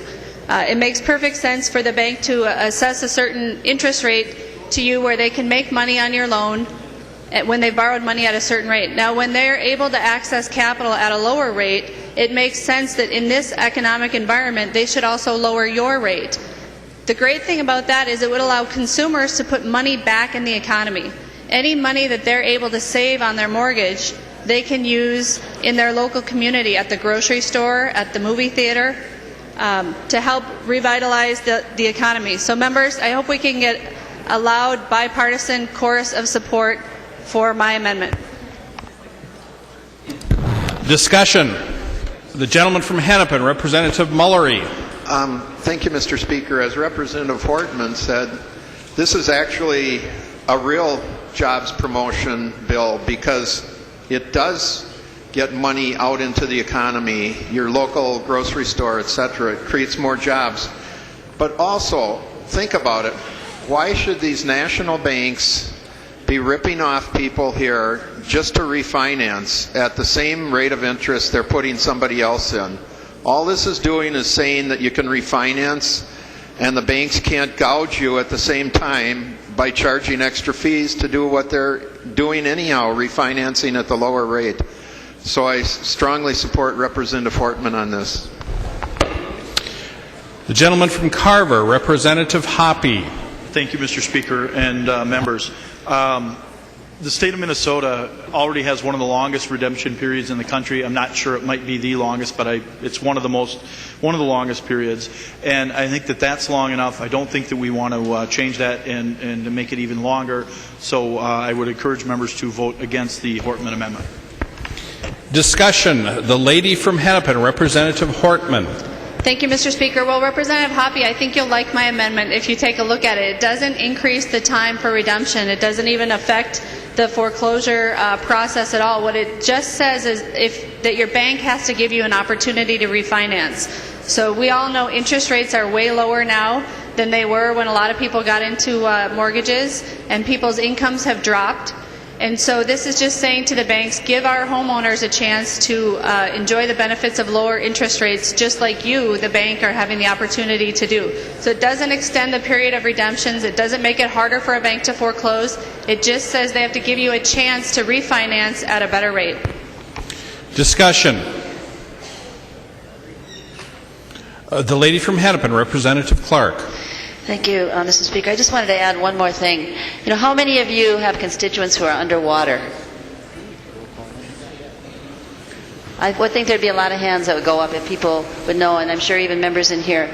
And this is some of what we can help with this bill. I mean, refinancing opportunities are really, really important, and I think this is a modest effort. I'm kind of astounded at all the no votes on these bills because I know we all have constituents who need us to ask our banks to work with us in these ways. I urge a green vote.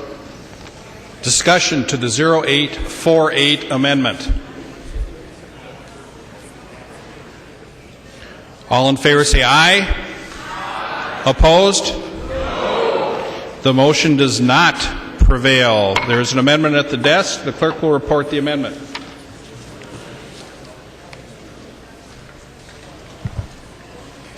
Dabney moving to amend Senate File 1735, the first engrossment, as follows. The amendment is coded 850.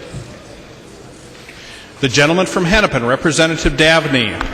Thank you, Mr. Speaker. And members, the other night I took the family out for dinner. My 9-year-old, the little red-headed monster, wanted the macaroni and cheese. Now, that's fine. That comes with the fruit cup, but he also wanted French fries. Well, we were celebrating, so we let him order the French fries too. Macaroni and cheese, fruit cup, side of fries. Well, as the dinner progressed, they brought all the food.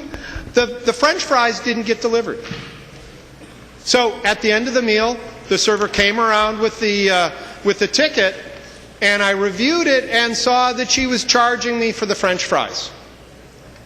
I called her over, pointed out she'd never actually delivered any French fries to the table. She agreed, and she took the charge off of the ticket. Members, our banks should do the same thing. If they don't provide you with a service when they're processing your loan, they shouldn't charge you fees for that service. As many Minnesotans are trying to refinance, trying to execute short sales, trying to keep above water and hold on to their homes as responsible homeowners, they shouldn't be charged fees for services that the lender doesn't provide. With that, Mr. Speaker, I ask for a roll call. Roll call having been requested. Are there 15 hands? Seeing 15 hands, there will be a roll call. Discussion to the amendment. The gentleman from Carver, Representative Hoppe. Well, thank you, Mr. Speaker, and Representative Davney. And I believe that I'm looking at the right section of statute here, but your amendment is drafted to 47.223, and we have pretty similar language in section 58.13, and that language says, I just lost the paragraph. Hang on one second here. 58.13, subdivision 6, that no persons exempt from the licensing requirements of this chapter shall, and subdivision 6 says, charge a fee for a product or service where the product or service is not actually provided, or misrepresent the amount charged by or paid to a third party for a product or service, which I think is substantially what you have here, so I think it's already in statute. Discussion. The clerk will take the roll on the 0850 amendment.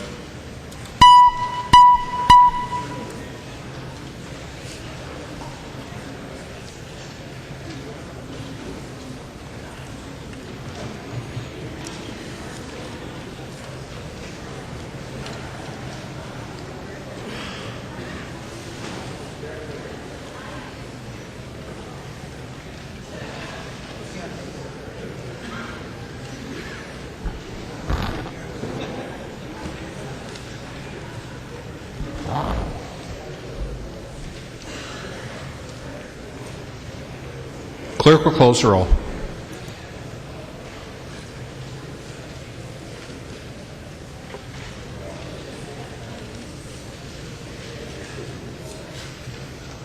There being 64 ayes and 69 nays, the amendment is not adopted. There is an amendment at the desk. The clerk will report the amendment. Atkins moving to amend Senate File 1735, the first and Grossman as follows. The amendment is coded 361. The gentleman from Dakota, Representative Atkins, to your amendment. Thank you, Mr. Speaker. Will the chief author yield? The chief author will yield. The lady from Dakota. And, Mr. Speaker, I'm going to explain the amendment a little bit. My hope is that, and they're chirping at me on my side over here, ask for a roll call, ask for a roll call. My hope is that the chief author, upon reviewing the amendment, will find it to be acceptable and will just simply ask that members support the amendment. Representative Anderson, you'll recall prior to session, or as at the beginning of session, you brought the bill to me, you asked me to be a co-author on it. I expressed to you my anxiety about a provision in your bill that would provide language in the bill tacitly provides for and approves of banks engaging in derivative transactions. I told you that made me nervous. It then came before the committee. I expressed some misgivings in committee. And I think you may have misrepresented a little bit when you said at the outset about your bill that there was unanimous support in committee. I actually voted no. I voted no because of the derivatives provision that allows tacit approval for banks to engage in derivative transactions. And what the amendment does, and hopefully I see you're reading it, it removes those few lines that would allow for banks to engage in derivative transactions. My simple question to you is this something that you can support? If it is, then I don't see any need for a roll call, and away we'll go. The lady from Dakota. Mr. Speaker, Representative Atkins, we do need this part in the bill because the Dodd-Frank Act amended the lending limit statute for national banks by regulating derivatives. So we need to comply with what was passed at the federal level to also comply with that at the state level. That's the reason for doing this. The gentleman from Dakota, Representative Atkins. Thank you, Mr. Speaker. I'd request a roll call, please. Roll call having been requested. Are there 15 hands? Seeing 15 hands, there will be a roll call. The gentleman from Dakota. And thank you, Mr. Speaker. And with due respect, Representative Anderson, I support all the rest of the bill. But your response about just because Dodd-Frank and the federal government did something, I think members on both sides would tell you that we don't necessarily take a nod from what the federal government does. The Dodd-Frank, specifically with respect to derivative transactions, their rules have been described, and I will read because I wrote them down, have been described as clear as mud, cumbersome, and a potentially dangerous workaround. There's lots of good pieces to Dodd-Frank. This isn't one of them. You don't need to look too far, even in Minnesota, for all sorts of scandals that have been as a result of derivative transactions. You'll recall mid-90s, St. Paul Foundation had all kinds of problems. I think they lost about half of the principal of their investments. Orange County either went bankrupt or nearly went bankrupt. There's been all sorts of nightmares that have been attributed to derivatives. Warren Buffett called them at one time weapons of mass destruction. Some of the nation's most significant financial scandals involved derivatives: Enron, MF Global. There have been multi-billion-dollar losses involving exchange-traded derivatives, and indeed it was MF Global and John Corzine that was the chief lobbying effort behind the derivatives in the Dodd-Frank Act. I don't think it's a course that we want to go down. It doesn't make sense for our Minnesota banks. It doesn't make sense for the Minnesota legislature to tacitly approve of such transactions. And Mr. Speaker, if I might, I'd ask the chief author yield for one more question. The lady from Dakota will yield. The gentleman from Dakota. Thank you, Mr. Speaker. And Representative Anderson, I will be willing to sit down and withdraw this amendment if you can simply explain to me or give me an answer to one question. What is a derivative?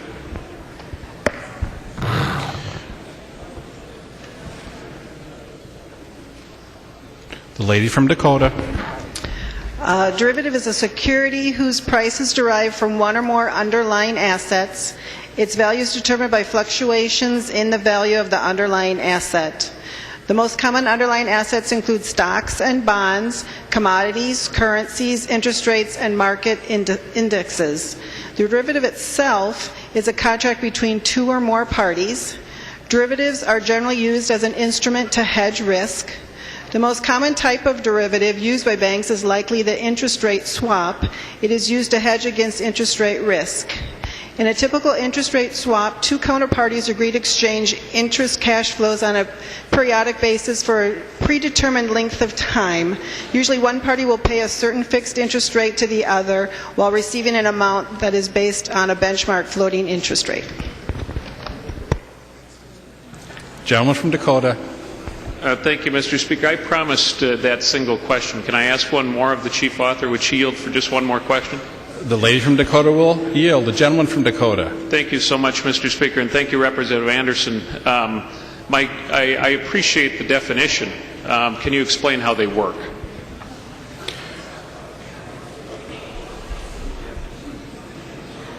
Lady from Dakota. Say General Motors shares were trading at 100 per share.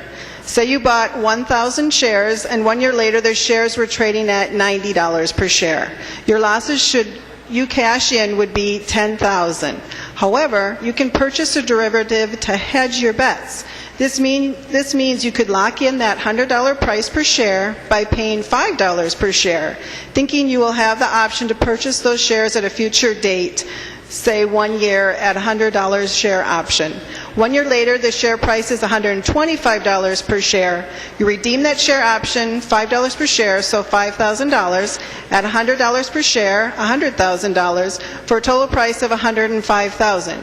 You would then turn around and sell those shares for $125,000 for a total profit of $20,000. However, should the share price be at $90 per share, you could simply tear up the $5 per share option, which you already have paid, and not purchase the 1,000 shares for a loss of $5,000. Gentleman from Dakota.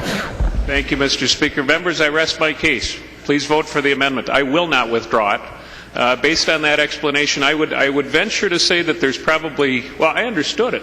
Actually, it's not a very good explanation, and I challenge the booklet that you were reading from, Representative Anderson. But the point is, members, that just because the federal government authorized something or said that we can do this doesn't mean that we have to.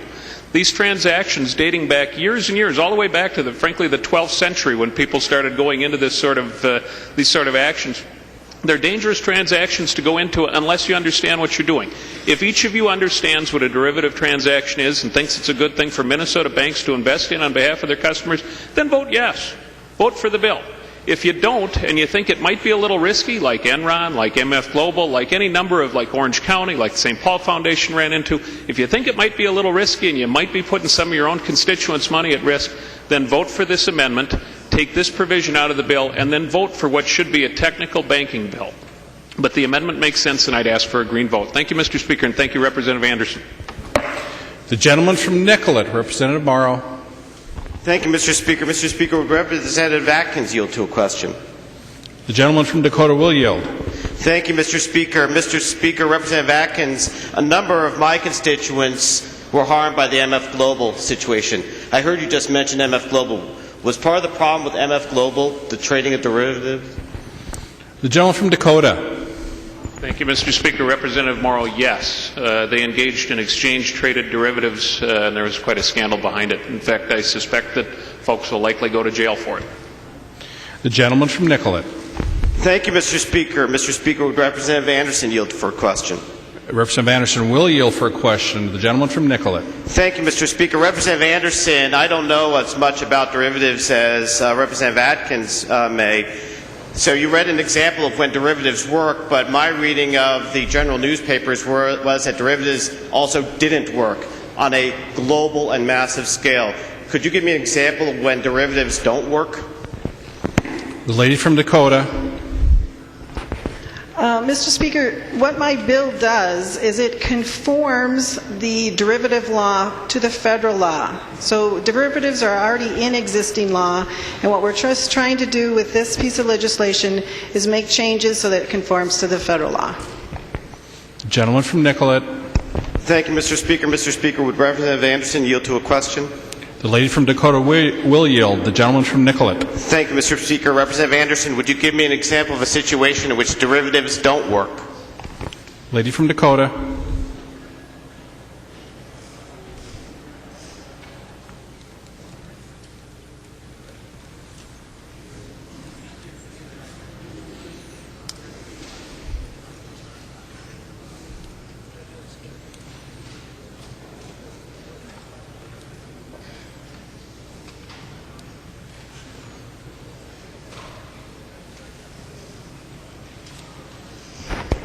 Mr. Speaker, will Representative Masrell yield? Mr. Speaker, the gentleman from Nicollet. State your point of parliamentary inquiry. Mr. Speaker, do I have the floor? The gentleman from Nicollet has the floor, so therefore the gentleman from Hennepin would not be able to yield. The gentleman from the gentleman from Nicollet asked the lady from Dakota to yield. I'll just restate that my current legislation is not making any new things, that we're just conforming to the federal law. The gentleman from Nicollet. Well, thank you, Mr. Speaker. Representative Anderson, I'll go to Representative Masrell. I just was not ready to yield the floor. That was my concern. Will Representative Masrell yield? The gentleman from Hennepin will yield. The gentleman from Nicollet. Thank you, Mr. Speaker. Mr. Speaker, Representative Masrell, again, I'm not an economist, but my general sense is that derivatives caused problems globally on a massive scale, which isn't to say that all derivatives aren't bad, and I don't really care at the moment whether the federal law authorizes it or not. I'm trying to figure out for Minnesotans, especially down in my area where MF Global caused a tremendous problem for a number of farmers. I'd like to know, I got an example about GM and how a derivative could hypothetically work, but we have real life examples when derivatives don't work. I was just looking for an example so I could weigh the comparative benefit or advantage and harm when derivatives don't work. So let's take one of my banks down in my area. If I were to vote for a bill that allows banks to engage in derivative trading, I'm trying to figure out what potential harm might occur. Could you give me an example of the harm that could occur so I could weigh the risks and the benefits? The gentleman from Hennepin, Representative Mazeral. Mr. Speaker, Representative Morrow, you know, the line of questioning you're going through is absolutely correct. Derivatives have been used for great mischief, and improperly used, they can cause great harm. An example would be if I were to sell an option, in other words, someone were to buy an option from me for me to sell shares of GM at 100, and I don't actually own those shares right now. The stock goes up to 150, the option gets exercised, I've got to pay 150 to sell them at 100. That's how they're misused. I would say that options properly used appropriately, and used by professionals actually provide a great guard against risk.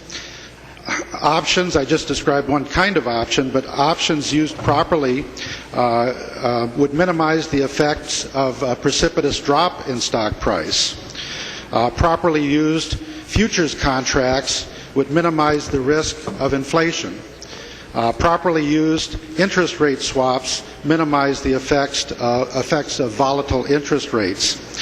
Right now, and this gets back, I think, to the crux of this bill, national banks would be allowed, if we don't do this, national banks would be allowed to use derivatives, and they would be regulated.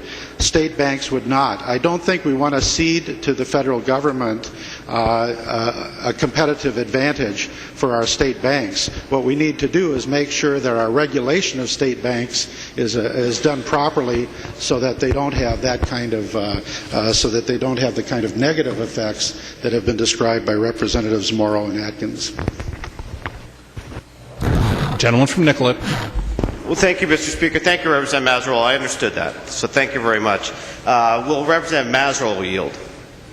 The gentleman will yield. The gentleman from Nicollet. Thank you, Mr. Speaker. Mr. Speaker, Representative Mazeral, in part of your explanation, certainly we know that there wasn't enough Wall Street regulation, or there was enough regulation but people weren't enforcing the regulations. Again, I don't know enough to know whether it was the lack of regulation or the lack of regulators, or maybe just some very crafty people who got beyond the regulations and the regulators.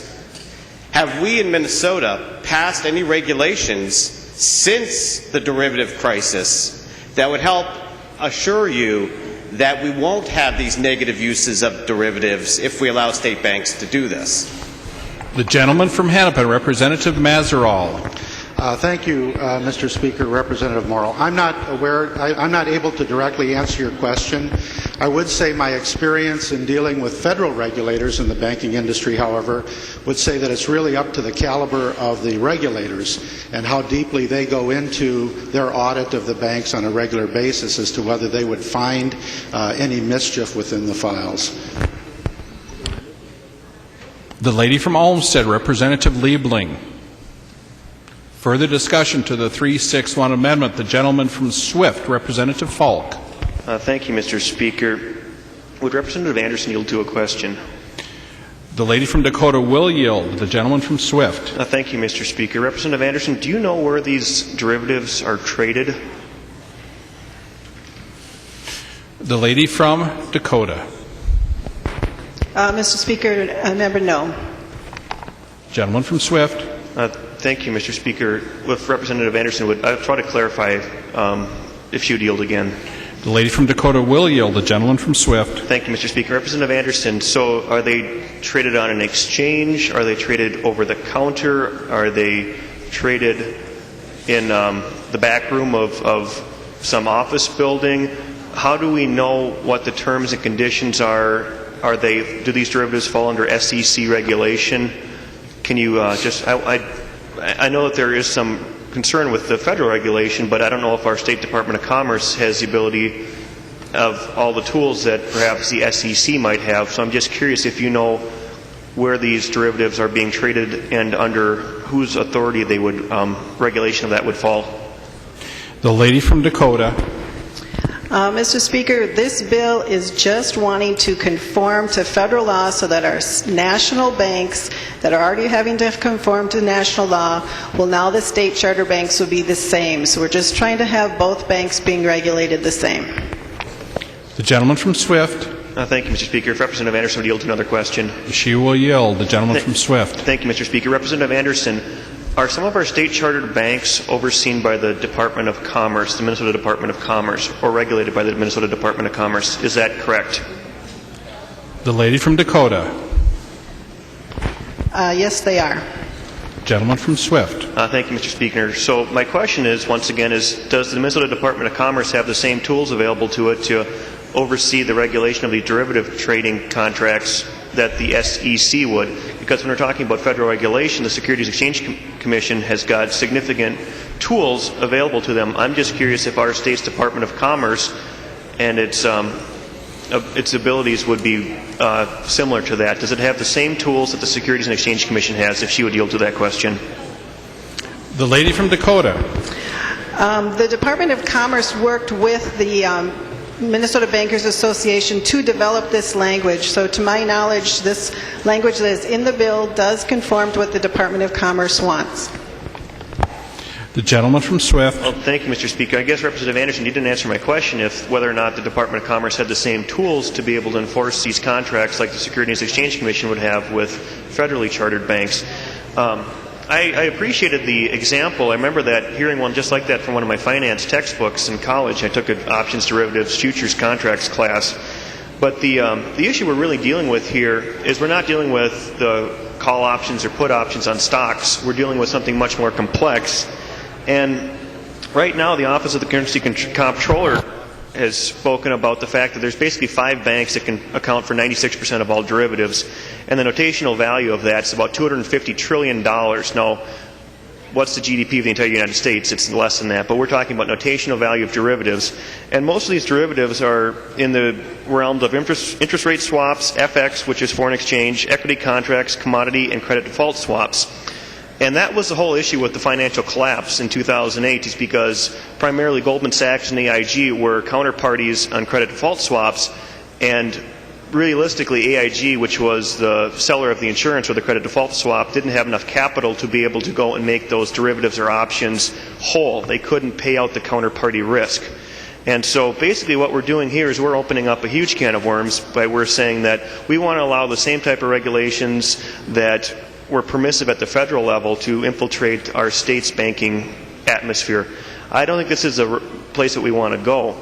And so I think that caution is probably the side of we should err on, and I would be very cautious about taking this approach to allowing this type of risk to be handed on to many of our people. And when we talk about the people who would be harmed, it would be the consumers, not the bankers, but the consumers, ultimately the ones that bear the responsibility if a bank goes down or you have significant counterparty risk. Or as my colleague Representative Benson was so kind to point out, that in the case of the financial collapse, it was ultimately the taxpayers that bailed out the largest and most imprudent financial institutions. So, members, I would just ask for your consideration that you'd vote for the amendment. With this section still in the bill, it becomes a very difficult issue for our state to be able to deal with. We do not have the tools to adequately deal with it. And if we want to see even going down the road of the same type of collapse that we saw from the Great Recession and the financial collapse of 2008, this would be a good way to do that. So I would advise against that. So, members, I'd ask you to support the Atkins amendment. The gentleman from Anoka, Representative Sanders. Thank you, Mr. Speaker. Members, I do urge a red vote on the amendment. We do have state chartered banks that are trading in derivatives right now. If we do not pass this language, which is supported by our Minnesota Department of Commerce, we just verified that with them just a few minutes ago. This language was crafted with our Department of Commerce and with our bankers associations. They will no longer be able to trade in derivatives, which sets up a distinct disadvantage because the Dodd-Frank still allows for national banks to trade in derivatives. So whether they're a good thing or a bad thing, they are being regulated at the federal level and allowing our state charter banks to use them correctly as they have been doing.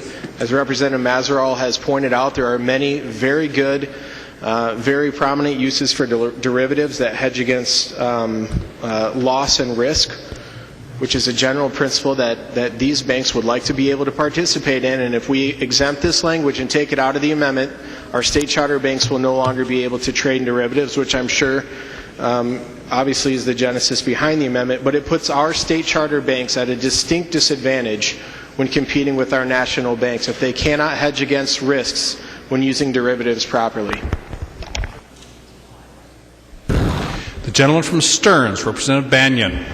Thank you, Mr. Speaker. Members, I would encourage you, as you consider the Atkins Amendment, to read Statute 48.24 and understand what's within it. 48.24 is a description of the ratio between the amount of liabilities one has against a single borrower and the paid-in capital that a bank has. It's a requirement that you diversify yourself against risk. It's a very good idea. Now, in the past, banks have had the ability to take some of their derivatives and place them in off-balance sheet status. They're able to take those options, take those other derivatives, perhaps plain vanilla, traded on an exchange, perhaps over the counter, so they could be traded in either place, and they could put them off the balance sheet. This now would require the evaluation of whether or not a bank is consistent with the law when it goes through bank inspection to be sure that it includes any derivative activity it has with the same people that it's also engaged in borrowing with. So for that reason, I think this is a very good idea, regardless of whether it conforms to Dodd-Frank, and I would urge a green vote on this. And I would note that if you don't have this, you may not be able to have a bank have options that it could use to further hedge the risks that it may have in its exposure to a single borrower. Gentleman from Stearns, Representative O'Driscoll. Thank you, Mr. Speaker. Would Representative Falk yield to a few questions, please? The gentleman from Swift will yield. The gentleman from Stearns. Representative Falk, I want to help you with a series of questions that you were asking regarding the Department of Commerce and how securities are regulated in the state of Minnesota as well as the country. First question I'd like to ask Representative Falk is, does the Minnesota Department of Commerce issue any securities registrations for the sale of securities in the state of Minnesota? Gentleman from Swift. Thank you, Mr. Speaker. Representative Driscoll, I don't have that information in front of me at the moment. I can get back to you, but when I was speaking about the Department of Commerce, I was just simply asking if they had the same regulatory tools as the SEC does, and that point was not very well vetted. I don't believe that they do. I didn't get that answer from Representative Anderson. Gentleman from Stearns. Thank you, Mr. Speaker. Representative Falk, I'll help you with the answer to that question. We do not. Representative Falk, where do people get their securities registrations to be able to sell the securities that we're talking about here today? Is the gentleman from Stearns asking the gentleman from Swift to yield? Yes, Mr. Speaker, I apologize. The gentleman will yield. The gentleman from Swift. Thank you, Mr. Speaker. Once again, Representative Driscoll, I don't have that information in front of me, but once again, my point was asking if the Minnesota Department of Commerce has the same regulatory tools as the Securities and Exchange Commission does. Apparently, seems to be that they don't, and so we can continue to, ask these questions. But the point of the matter is that our Department of Commerce, I remember last year the budget that was put forward by the Majority Caucus actually aimed to cut the part of the Department of Commerce that deals with fraud investigation and securities manipulation and the limited ability that the department has to enforce some of the most basic consumer protections that are happening in the state of Minnesota. The gentleman from Stearns. Thank you, Mr. Speaker. Thank you, Representative Falk. I'll answer that question for you. It's FINRA, which is a national organization that issues those licenses and does the tests. And that's the reason why the state of Minnesota doesn't engage directly in the regulation of those. We do require people in the state of Minnesota, if they're going to be selling certain types of securities, to procure a Series 6, a Series 7, or in the state of Minnesota we require what's called a Blue Sky Law license, which is a Series 63. And that's the scope of the Department of Commerce regulation as relates to this matter. The gentleman from Hennepin, Representative Mazerow. The lady from Olmsted, Representative Liebling. Thank you, Mr. Speaker. Would the chief author yield, please? The lady from Dakota will yield. The lady from Olmsted. Thank you, Mr. Speaker. And Representative Anderson, I have a couple of questions. The first one is I understand that under the Dodd-Frank bill that there was some rulemaking that was supposed to happen around this whole issue of derivatives, and I wonder if you know whether that has been completed yet. The lady from Dakota. Mr. Speaker, I don't know about that issue. The lady from Olmsted. Okay, thank you, Mr. Speaker. And Representative Anderson, I've been trying to listen to this discussion. I have to say I'm certainly don't know a lot about this issue, and I'm finding this all really confusing. But one thing I did hear somebody say was that, I think you said that this provision in your bill that Representative Atkins is trying to remove, that it's needed in order for our state banks to compete. And I wonder if you could explain that. I'm pretty sure that it was you that said that. Why is this needed to compete? The lady from Dakota will yield. The lady from Dakota. Mr. Speaker, I think Representative Sanders really addressed this very well already, and what I've been trying to say as well is that already the national banks, the nationally chartered banks are going to be required to do this. So what we're trying to do is also have our state chartered banks doing it this way, otherwise they will not be able to compete with the nationally chartered banks. The lady from Olmsted. Well, thank you, Mr. Speaker. And Representative Anderson, that doesn't really answer the question. I mean, I guess I want to know, what is it about this that is competitive? That's what I'm not understanding. I mean, and you said that the national banks are required to do it, and if they're required to do something that our banks aren't required to do, then one would think that that would put ours in a better position. So can you, just to say it doesn't make it so. And so I'm just wondering, I mean, can you just explain in layman's terms so that I can understand this? Because unlike Representative Falk, I haven't taken any courses in this stuff, and this is all pretty complicated. So, I hope that you can just explain this to me so that maybe I and the listening public can understand it. Is the lady from Olmsted asking the lady from Dakota to yield? The lady from Dakota will yield. Representative Anderson. One thing is the Dodd-Frank Act amended the lending limit statute for national banks by regulating derivatives, and the Dodd-Frank Act also requires states to amend their lending limit statutes to address credit exposure to derivatives by January 21, 2013. The lady from Olmsted. Well, thank you, Mr. Speaker. And Representative Anderson, I didn't understand that. I mean, I don't think it addressed my question. If it did, it wasn't in terms that I could understand. I mean, I don't know. Maybe I'm just not the smartest person here, but it seems to me that we're trying to make a decision on something that, I don't know how many people on this floor understand it. I hope that you understand it since you're the chief author of this bill, but that explanation sure didn't help me. So I don't know if it would be helpful to ask you again, but, Mr. Speaker, would she yield again?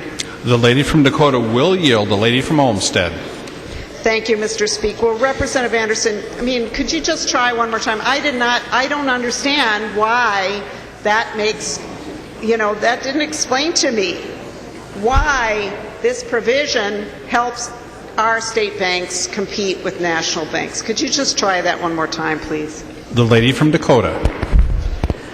The Dodd-Frank bill has already amended things for national banks. They have to follow this criteria. So now the same criteria that the national banks have to follow, we're now going to require our chartered banks to be doing that as well, so they can be doing the same thing. The lady from Olmsted. Well, thank you, Mr. Speaker. Well, Representative Anderson, usually your side of the aisle wants to not require people to do stuff. And so it sounds to me like the national banks are required to do something, and so you want to require our banks to do it so that they can compete with somebody else who's required to do it? That just doesn't make sense to me. Thank you. Discussion to the 361 amendment. The gentleman from Hennepin, Representative Mazerow. Thank you, Mr. Speaker and members. I urge a red vote on this amendment, and there's really three reasons for that. And the first is the competition that's been mentioned.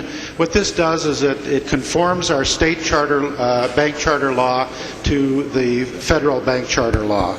We want our state chartered banks to be operating under the same rules and not be compelled to go to a federal charter in order to do things like working in the derivatives market. Number two, we want our state chartered banks to have the ability to manage their risk with derivatives. Actually, not allowing derivatives in their portfolio would take away, when properly used, the ability to hedge against large fluctuations in the market and in interest rates and inflation.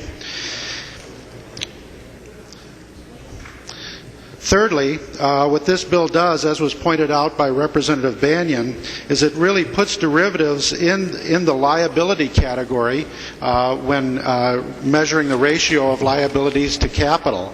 And that's what we would want to do if we're concerned about derivatives. We would want the banks limited in the amount that they actually are purchasing or have in their portfolio. So I do urge a red vote on the amendment. Discussion. The gentleman from Dakota, Representative Atkins. Thank you, Mr. Speaker. And just to prove that I'm listening, would Representative Mazerow yield for a question on that point? The gentleman from Hennepin will yield. The gentleman from Dakota. Representative Mazerow, my question for you would be, I think you alluded to that there ought to be rules. You believe in doing derivatives, puts, calls, options, various things to hedge risk. Would you agree with me that that's within certain parameters, within certain rules, might make some sense? The gentleman from Hennepin, Representative Mazerow. Mr. Speaker, Representative Atkins, I believe it does make sense to have the derivatives, the amount of derivatives limited, as this statute would propose to do. The gentleman from Dakota. And thank you, Mr. Speaker. And Representative Mazerow, on that point, what the bill draft does is it authorizes, it provides tacit approval for the use of derivatives, but it doesn't set forth the rules. So Mr. Speaker, would Representative Mazerow yield once again? The gentleman from Hennepin will yield. The gentleman from Dakota. And Representative Mazerow, Representative Liebling asked this of Representative Anderson. I believe that you're a little bit more informed on the issue perhaps than some others on the floor. Do you know if the federal rules are done? Have they finished up under Dodd-Frank? Have they finished up the rules that apply to derivatives? Gentleman from Hennepin, Representative Mazerow. Mr. Speaker, Representative Atkins, I do not know the answer to that. Gentleman from Dakota. Thank you, Mr. Speaker. And Representative Mazerow and others, I've been trying to find that out as well. I'm fairly certain, the department's fairly certain that the rules are not done. So what we are doing as a result of this today is providing that Minnesota banks can engage in derivative transactions for which there may or may not be rules. I would suggest to you, and even Representative Mazerow just testified to it in the answer to my question, that there ought to be some rules. So if you are comfortable supporting it without rules, or without any certainty that there are rules, then go ahead and vote for the bill. Don't vote for the amendment. On behalf of the bank customers here in Minnesota and Minnesota banks themselves, I would suggest to you that it makes more sense to make sure that the rules are done before we start engaging in this practice and we provide tacit approval for the investment in derivatives by our Minnesota banks. Thank you, Mr. Speaker, and thank you, Representative Mazerow. Discussion to the 361 amendment. The gentleman from Carver, Representative Hoppe. Thank you, Mr. Speaker. Well, members, one of the reasons that we need to do this is so that we have to do it, and I don't have the date right in front of me, but it has to be done essentially this legislative session so that when the rules are approved, our state banks are able to do it. And there's been a lot of talk about derivatives and how they can go bad, and I think we all acknowledge that. But I think it's important to note that not all of our banks are going to use derivatives, and many of the derivatives they use are going to be more along the line of what Representative Mazerow described, and they're going to be hedges against uncertainty. And it's not saying that any of our banks ever have to use derivatives, it's just giving them this option.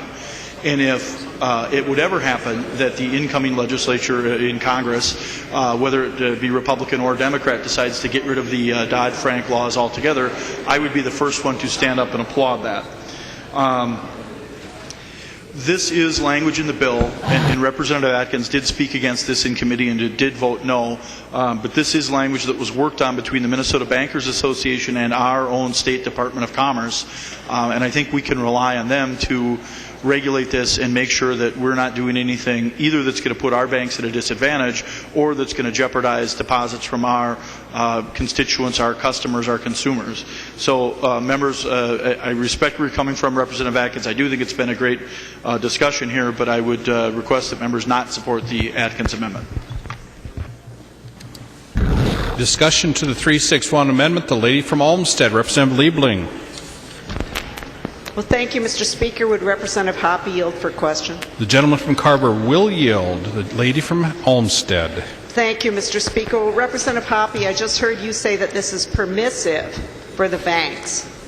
And I heard Representative Anderson tell me a couple of times that this was a requirement to put us in line with a requirement on national banks. And I don't think it can be both. It's either a requirement or it's permissive. Could you please clear that up?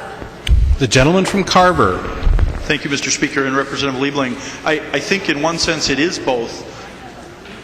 Sorry, I have to have the headphones on too. I think in one sense it is both in that we have to do this to comply with federal legislation, but it does not require our banks to offer derivatives. So it requires this language to be adopted to comply with federal law, but it is permissive in that our banks don't have to offer derivatives. It merely gives them the option to do so if they should choose to do so. The lady from Olmsted. Okay, thank you, Mr. Speaker, and if he would yield again, Mr. Speaker. The gentleman from Carver will yield. The lady from Olmsted. So, Representative Hoppe, am I understanding then that we are required to do this to comply with federal law, that Minnesota is required to do this to comply with federal law? I mean, we have a lot of discussions around here about complying with federal law, especially in the health and human service area that I work in, and usually on your side of the aisle there's a lot of resistance to that. So is this something that we actually that we have to do to comply, or is it just that it's desirable to line up with federal law? Gentleman from Carver. Thank you, Mr. Speaker, and Representative Liebling. I'm getting a little nervous here. I don't know that we are required to do it. I think we're doing it, and the language is in there in order to let our state chartered banks have the same advantages or disadvantages as the federal charter banks. I'm not aware if there's anything in federal law, Dodd-Frank or elsewhere, that compels us to have this language in there. I think we did this, and I could be wrong in this, but my impression is that the Bankers Association, our Department of Commerce, came up with this to have language in there that is makes our banks in compliance with Dodd-Frank. The lady from Olmsted. Well, thank you, Mr. Speaker, and thank you, Representative Hoppe. You know, this is really confusing. I mean, I'm sorry if I'm being a bit of a pain in the neck here, but, you know, it is. I'm really serious. I have the bill in front of me, and I've been sitting here during this debate reading and rereading the current language and trying to figure out what this thing means and listening, and it's really hard, and I don't know, it concerns me that we would be passing something that we don't fully understand what it is, and as Representative Atkins brought up, that the federal rulemaking hasn't been done, and these risky derivatives, what little I know about it is that, you know, this is involved with some of the terrible fiscal problems that we've had as a nation, and I don't know, I almost don't know what to ask about this, Representative Hoppe, but appreciate your response. The lady from Dakota. The information I have that I have already stated is the Dodd-Frank Act requires states to amend their lending limit statutes to address credit exposure to derivatives by January 21st, 2013. Further discussion. The gentleman from Dakota, Representative Atkins. Thank you, Mr. Speaker, and I hesitated to get up. I'm hoping that this is now the final word. I didn't mean to take all afternoon, though. This is a very important topic. But I do have an answer now to the question about whether the federal government has actually regulated these. And I would agree with Representative Mazeroll and Anderson and others who talked about the need for rules regarding derivatives. The answer, folks, is that there are no rules yet. So if you believe in what Representative Mazeroll and others have said, you will oppose the bill, you will support this amendment, there's no lesser authority than the New York Times that wrote just 2 days ago that the process of adopting rules for derivatives is not done. In fact, the title to their editorial is A Long Road to Regulating Derivatives. And the very first line from their article is, if there is one lesson, I quote, if there is one lesson from the financial crisis that should be indelible, it is that unregulated derivatives are prone to catastrophic failure. End quote. Folks, if that isn't enough reason to vote for this amendment and take out this derivative provision, I would suggest to you, Representative Anderson, if you really believe in this, it can't move ahead anyway until, as you said, the Dodd-Frank folks adopt their rules. Once they've adopted rules, and it sounds like it's going to be a long road to hoe, so when you talk about competition, Representative Sanders and others, and allowing Minnesota banks to be on the same basis as federal banks, the fact is that there are no rules yet. So you don't need to worry about that until those federal regulations come out. We can then adopt our own and allow Minnesota banks to compete. But right now, going down this path would be just like what the New York Times said. The one lesson that we can take from this financial crisis should be indelible. It is that unregulated derivatives are prone to catastrophic failure. Please vote green for the amendment. Discussion to the 361 amendment. Clerk will take the roll.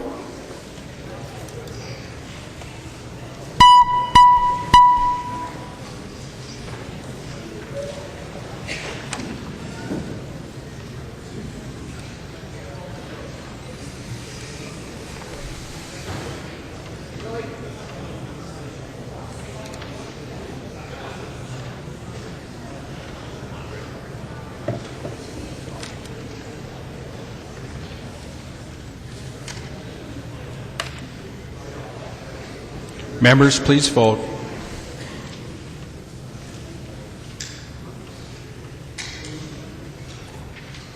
Clerk will close the roll.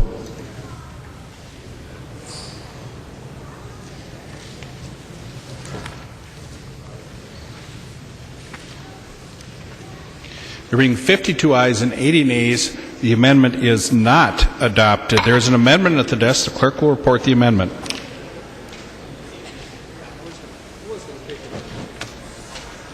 Clark and others moving to amend Senate File 1735, the first engrossment as follows. The amendment is coded 363. The lady from Hennepin, Representative Clark. Thank you, Mr. Speaker. Members, this is a shortened version of what was earlier a resolution that I had introduced here to try to address an issue, a humanitarian crisis that's happening in Somalia and East Africa. And what I'm asking to do, since this is our only banking bill, I think I have the opportunity to do this with, and I did talk to the author and to the chair of the committee, and since I wasn't able to have a hearing before, I'd at least like us to put these words on this legislation that basically says that we're encouraging our financial institutions in Minnesota to help find an amicable solution to the fact that the remittances that families have been trying to send and have sent for many years, decades, from their homes here to the Horn of East Africa and especially Somalia, that be allowed to continue, that it actually be reinstituted. You may recall that at the end of last winter, I think it was December 30th or 31st, the banks stopped allowing and participating in the sending of these remittances, which sometimes from families that I know in my district and that maybe you know, we're talking about $50, $100, maybe in a really good month, maybe a couple of $100, sending to relatives who are starving in Somalia. They have the worst famine that's been there ever. This is a result of drought that's been going on, 60 years worth of cycle of drought and of civil war. And some of the people that you may know in your own district are just very hardworking people who manage to scrape together a little bit of money to send back to their relatives. And they've been doing this, as I said, for decades. So what's happened is there was a scare. There was one two people, I believe, in Rochester who said they were going to send their money to one of the terrorist organizations. And as a result, it did this kind of avalanche of like, oh my gosh, every Somali person or every person who's using these remittance organizations must be sending to a terrorist organization. Nothing could be further from the truth. There's never been a prosecution of any bank or of any remittance organization who have sent these dollars to their families back in Somalia or East Africa. And it's just heartbreaking. If you go online and look at the famine in East Africa, you'll see thousands of children dying every single day. These are starving people who don't need to be starving because their families here, like our families, I don't know, some of us are a generation or two away from being immigrants, and we know that our families used to help the people back home in the homeland. That's what's been going on here. And so what needs to happen here is a federal solution. So all we can really do at the state is say, we just want our banks to, help go back to what they were doing before. And the way we can help them, and I have talked to the bankers about this, what would really help them to do this is for our federal government to give them protection from liability, just like it gives the Red Cross, UNICEF, and others who deliver food into various areas of Somalia and East Africa. Give them freedom from liability. Give them a waiver. And that is being worked on the federal level. That is happening. Our U.S. senators and congresspeople are working on it, but it's very, very slow. And I think one of the things we could do here is to just go on record saying that we support our bankers who want that waiver. Our bankers want that waiver. And I've talked with both people, the lobbyists for both federal and state bankers. I've even talked with the credit unions. They would really like to be able to resume this help with the remittances, but they feel like they need this waiver. So I'm just asking us to go on record on this bill in a very simple way here today to indicate our support for all of those constituents who are trying to help their families back in Somalia and the Horn of East Africa. I appreciate your support, Mr. Chairman. Discussion to the 363 amendment. The lady from Dakota, Representative Anderson, D. Mr. Chair, Mr. Speaker, Representative Clark, I really appreciate you bringing this issue forward. This sounds like something that's really important. But I'd like to, the federal government or the federal banks are working on this issue right now, and the Minnesota banks are already working on this issue. And so I'd like to urge the members to do a no vote on this amendment. Discussion to the 363 amendment. All in favor say aye. Aye. Opposed say no. No. The motion does not prevail.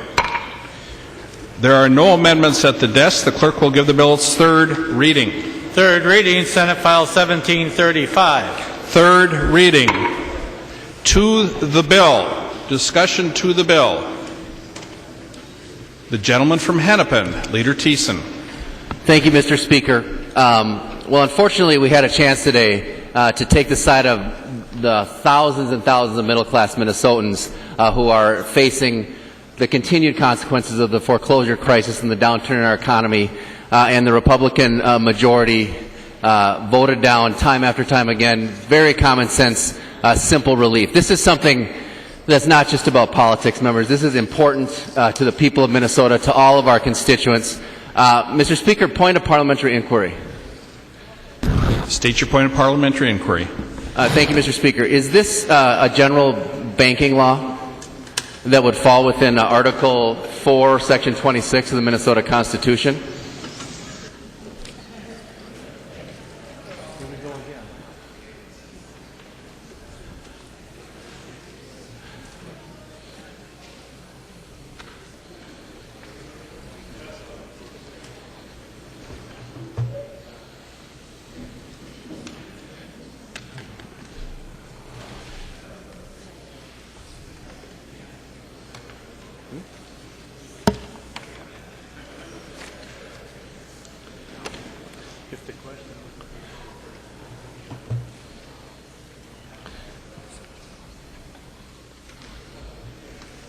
And Mr. Speaker, I know that you're not necessarily supposed to rule on the constitutionality of bills, so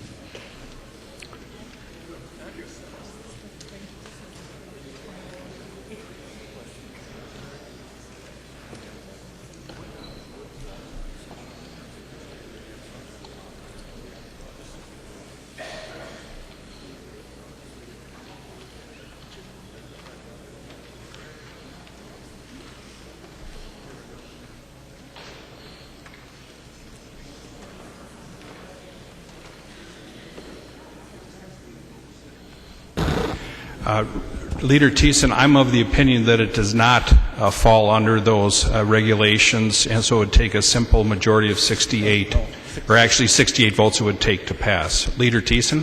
Thank you, Mr. Speaker. Well, I would, with all due respect, disagree with you, and I know that you're not making a point of ruling on a point of order here, so your opinion doesn't necessarily carry significant weight with regard to that. In this Leader case, Thiessen, it probably carries no weight.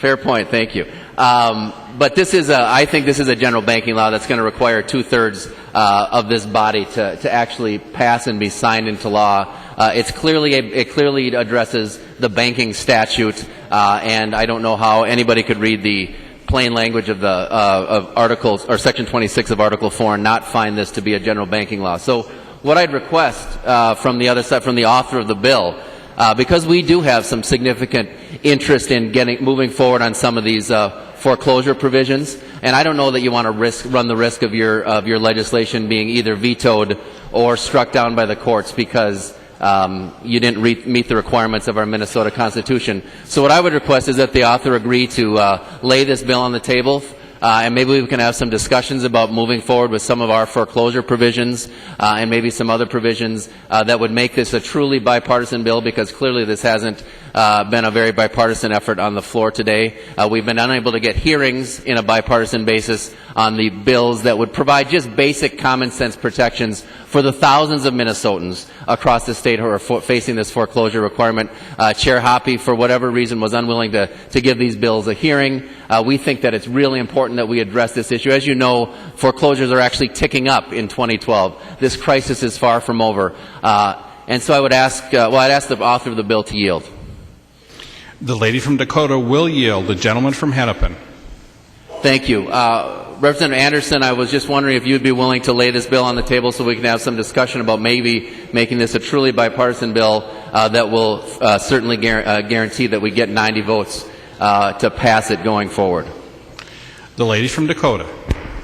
Mr. Speaker, this bill passed 65-0 in the Senate. I wasn't aware of any opposition when this bill went through from stakeholder groups. There was no from stakeholder groups. The bill was fine in committee, so I would say no.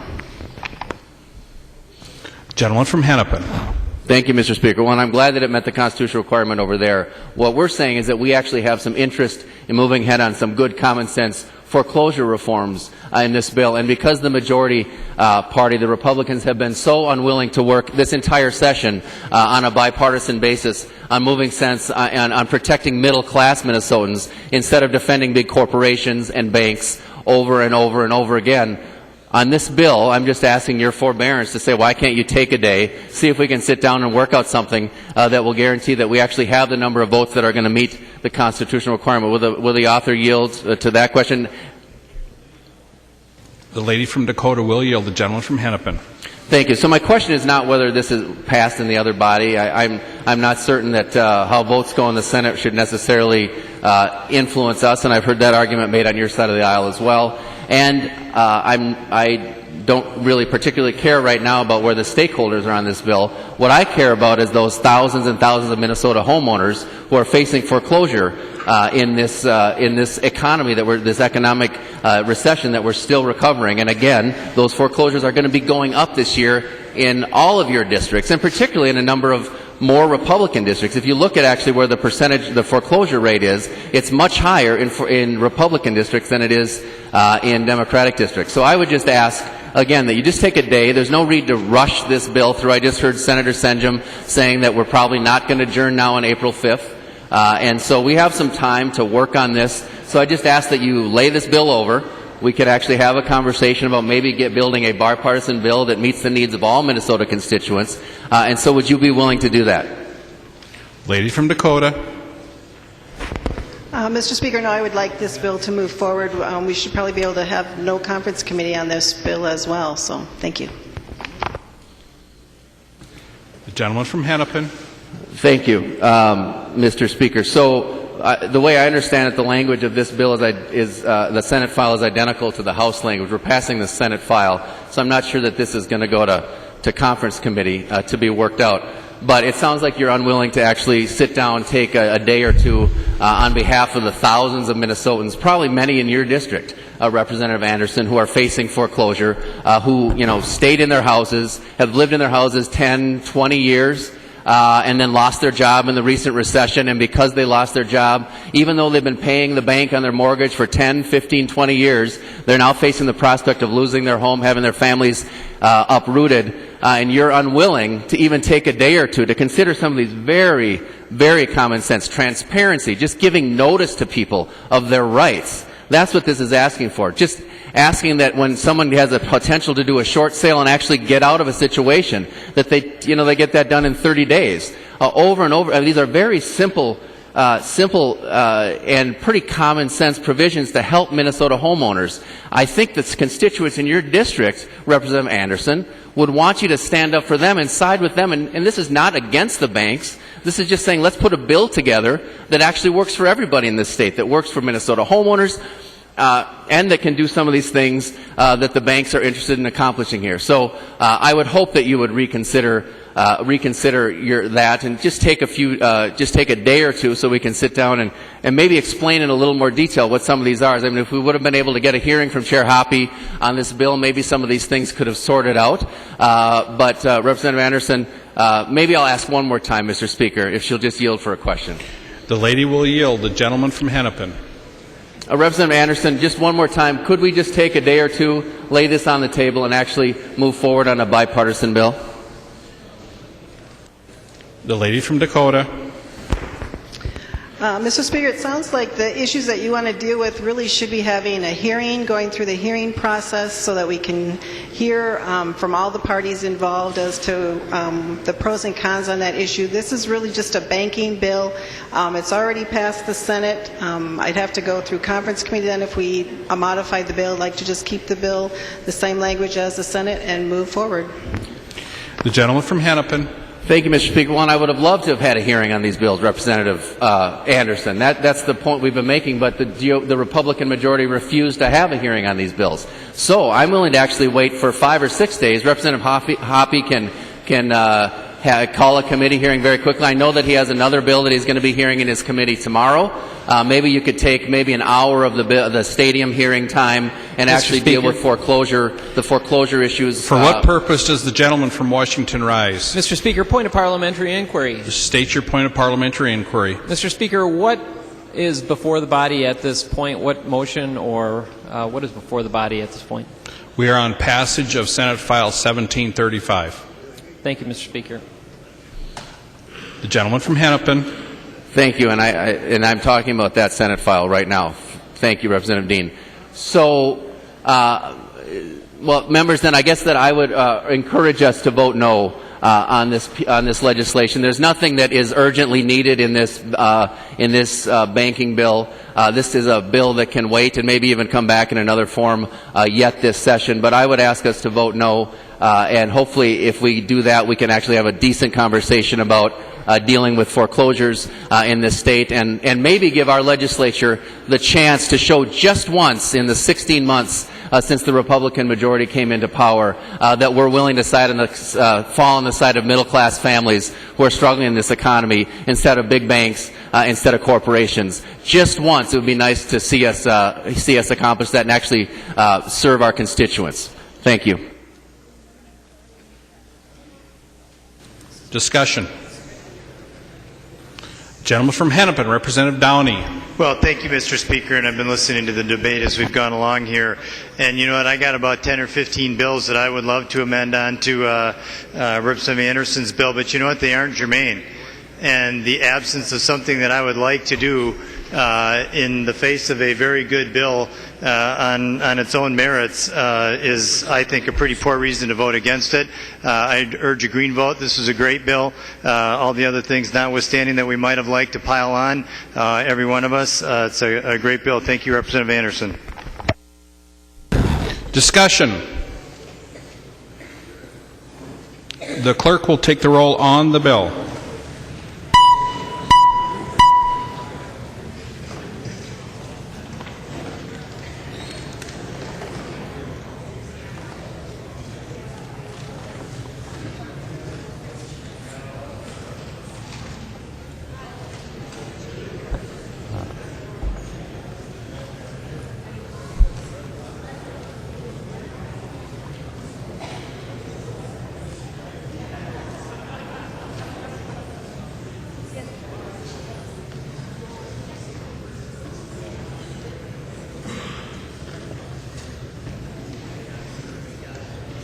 Clerk will close the roll.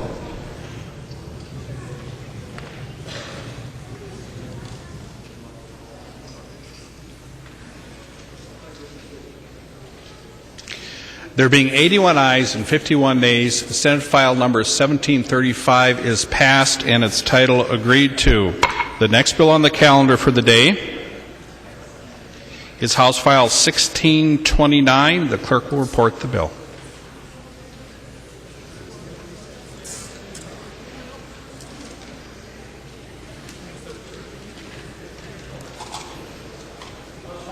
House File 1629, number 11 on the calendar for today, an act relating to economic development. The gentleman from Cass, Representative Howes.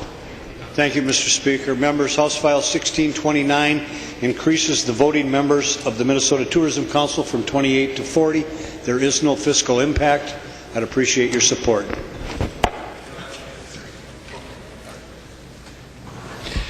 Discussion. Seeing no amendments at the desk, the clerk will give the bill its third reading. Third reading, House File 1629. Discussion. The gentleman from St. Louis, Representative Dill. Will Representative Howes yield? The gentleman from Cass will yield. The gentleman from St. Louis. Thank you, Representative Howes. Why is this needed to go from 28 to 40? I recall that a group of 40 people invented a camel, and that's the reason it has a hump on its back, rather than look like a horse. So what's this all about? Gentleman from Cass. Representative Dill, I'm sure that the nose of the camel is not sneaking under the tent in this bill. And what it is if you have 28 people that are excited about tourism throughout Minnesota, and you have 40 that are as excited, they're going to be excited throughout the state of Minnesota and will increase the tourism. Gentleman from St. Louis. Well, Mr. Speaker, that sounds like a very exciting bill. Thank you. Gentleman from Cass. Oh, excuse me. Discussion. Discussion to the bill. The clerk will take the roll.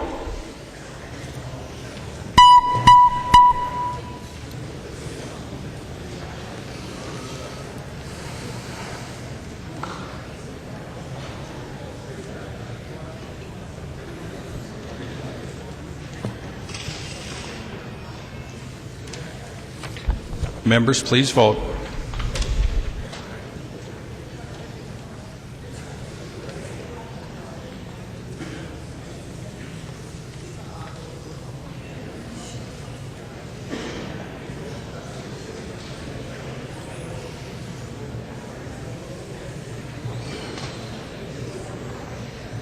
Clerk will close the roll.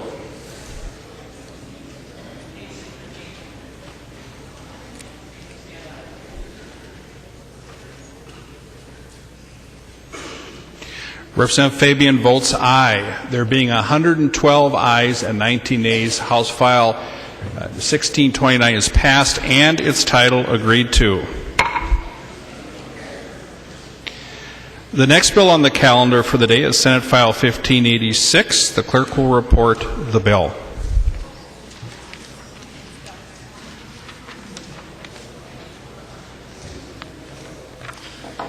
Senate File 1586, number 24 on the calendar, unofficially engrossed and reprinted for the House to include committee amendments, an act relating to public safety. The gentleman from Stearns, Representative Gottwalt. Thank you, Mr. Speaker. Mr. Speaker and members, this Senate file creates a new crime of felony deprivation of vulnerable adults. Many cases have come to our attention. Star and Tribune did a series this past year detailing some of the instances where people have been left to literally rot in their own filth. Horrible stories of abuse of vulnerable adults. And up until now, we've only been able to charge these people with gross misdemeanors. This bill creates a felony level prosecution for people who knowingly neglect and harm vulnerable adults. We've worked with a broad group of stakeholders bipartisanly, including long-term care providers, to resolve the language in this bill. I'll walk through it briefly.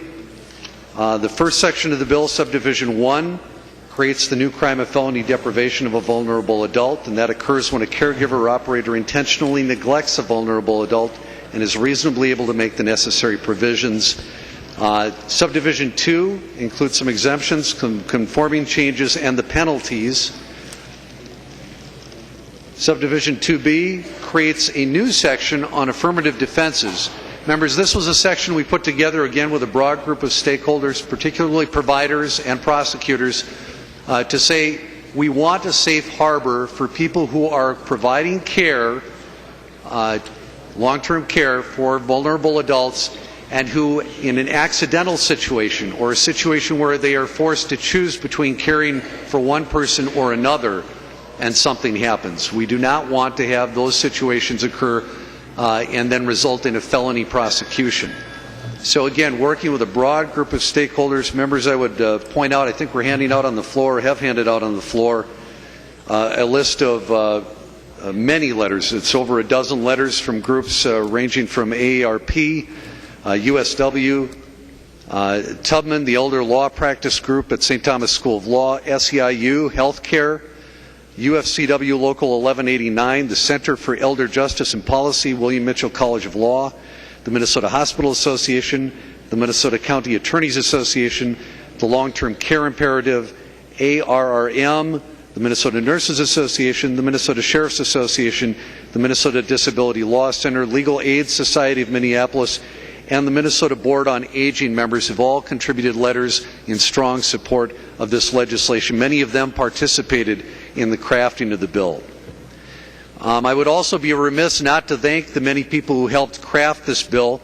Mike Freeman, the Hennepin County Attorney, Dave Brown and Amy Sweezy from the Hennepin County Attorney's Office, Iris Freeman with the Center for Elder Justice and Policy, Amy McDonough with AARP, Rick Varco with SEIU, Bernie Hesse with United Food and Commercial Workers Union, Local 1189, Kevin Goodnow with the Minnesota Home Care Association, Carrie Thurlow and Toby Pearson with the Long-Term Care Imperative, Shannon Cunningham with the Minnesota Nurses Association, Matthew Anderson also, with the Minnesota Hospital Association, Barb Turner with ARRM, Commissioner Jessen with the Department of Human Services, and Commissioner Roy with the Department of Corrections. Representative Joyce Pepin, I also want to tip my hat to Representative Pepin, who has tried to carry this legislation in the past. I'm the latest person to carry it, and pleased to get it this far, but Representative Pepin, I know, did some tremendous work on this legislation in the past and deserves a great deal of credit. And just to underscore the bipartisan nature of this bill, Mr. Speaker and members, Representative Tina Liebling offered some very important language on the third page of this bill that helps strengthen the affirmative defense language. And I want to thank Representative Liebling for her contribution to this bill as well. With that, members, I would stand for questions and encourage a green vote. There is an amendment at the desk. The clerk will report the amendment.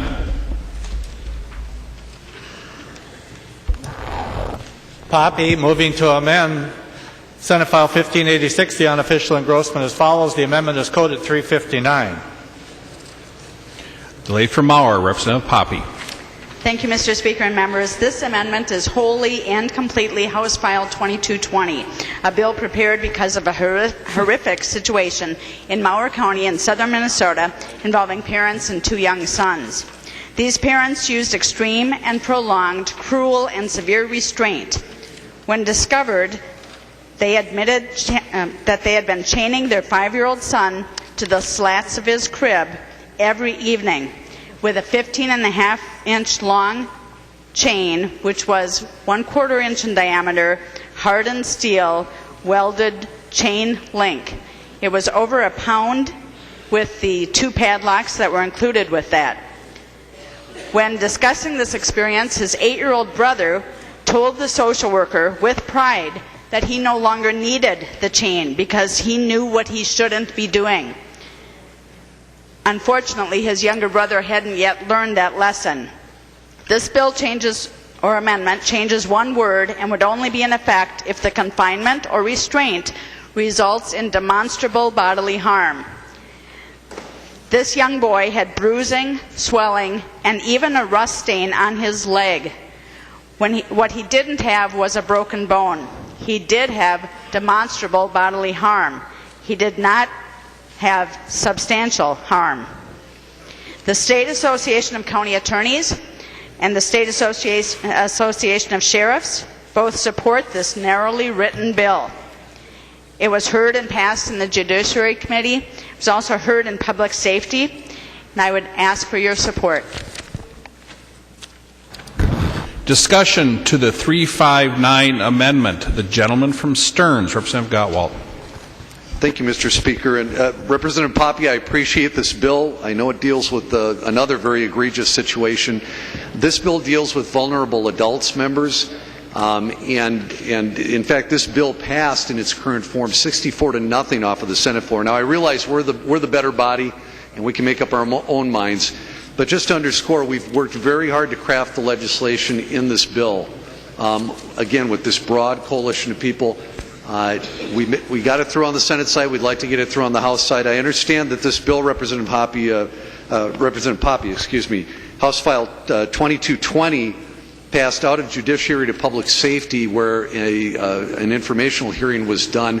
I understand there are still some concerns about the language, and so I give a thumbs up to this effort, but I'd appreciate it not being done on this bill, members. So I'd encourage a red vote. Discussion. The lady from Mauer, Representative Poppe. Thank you, Mr. Speaker. And this bill, yes, was heard in a couple of committees in the House. Chair Limmer actually has spoken to the press in support of this bill on the Senate side. The section that it deals with, Section 609, does deal with crimes against the person, and this is, we're talking about vulnerable children, just like this bill talks about vulnerable adults. I would ask for support of this amendment and would ask for a roll call. Roll call has been requested. Are there 15 hands? Seeing 15 hands, there will be a roll call. The gentleman from Stearns, Representative Gottwalt. Thank you, Mr. Speaker. Representative Poppe, if you would take it as a friendly measure, I'd be glad to encourage a yes vote on this amendment. Don't know if you want to take off the roll call or not, but members, that's fine. We can take this to conference and work on the bill that way. The lady from Mauer. And thank you, Mr. Speaker, and Representative Gottwalt, I will do that. I will remove the roll call. Thank you. The roll call has been removed. Further discussion to the 359 amendment. All in favor say aye. Aye. Opposed? Say no. Motion prevails. Amendment is adopted. Seeing no amendments to the desk, the clerk will give the bill its third reading as amended. Third reading. Third reading. Senate File 1586. Third reading. The gentleman from St. Louis, Representative Rukavina. Mr. Chair, would Representative Gottwalt yield for a question?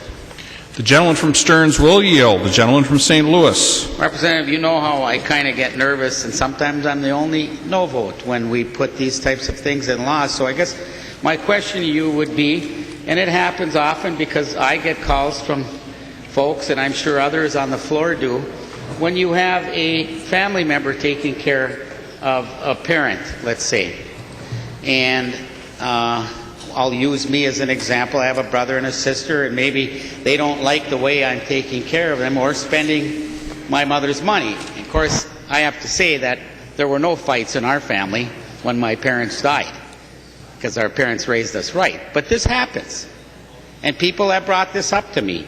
And how do you know you're not opening up just a huge can of worms with this when you talk about providing food, clothing, shelter, health care, that we're going to end up here in a bunch of family feuds, and somebody's going to get charged with a felony, and then the courts or whomever are not going to be able to get around it. And maybe this doesn't do that exactly, but when I read things, Representative Gottwalt, like a preponderance of evidence, because I had a constituent who was found innocent in a court of law of, I believe it was fifth-degree criminal domestic assault, but got kicked out of nursing school because the Department of Health was notified by the Bureau of Criminal Apprehension that even though this person was found innocent in a court of law, there was a preponderance of evidence that he should not have been.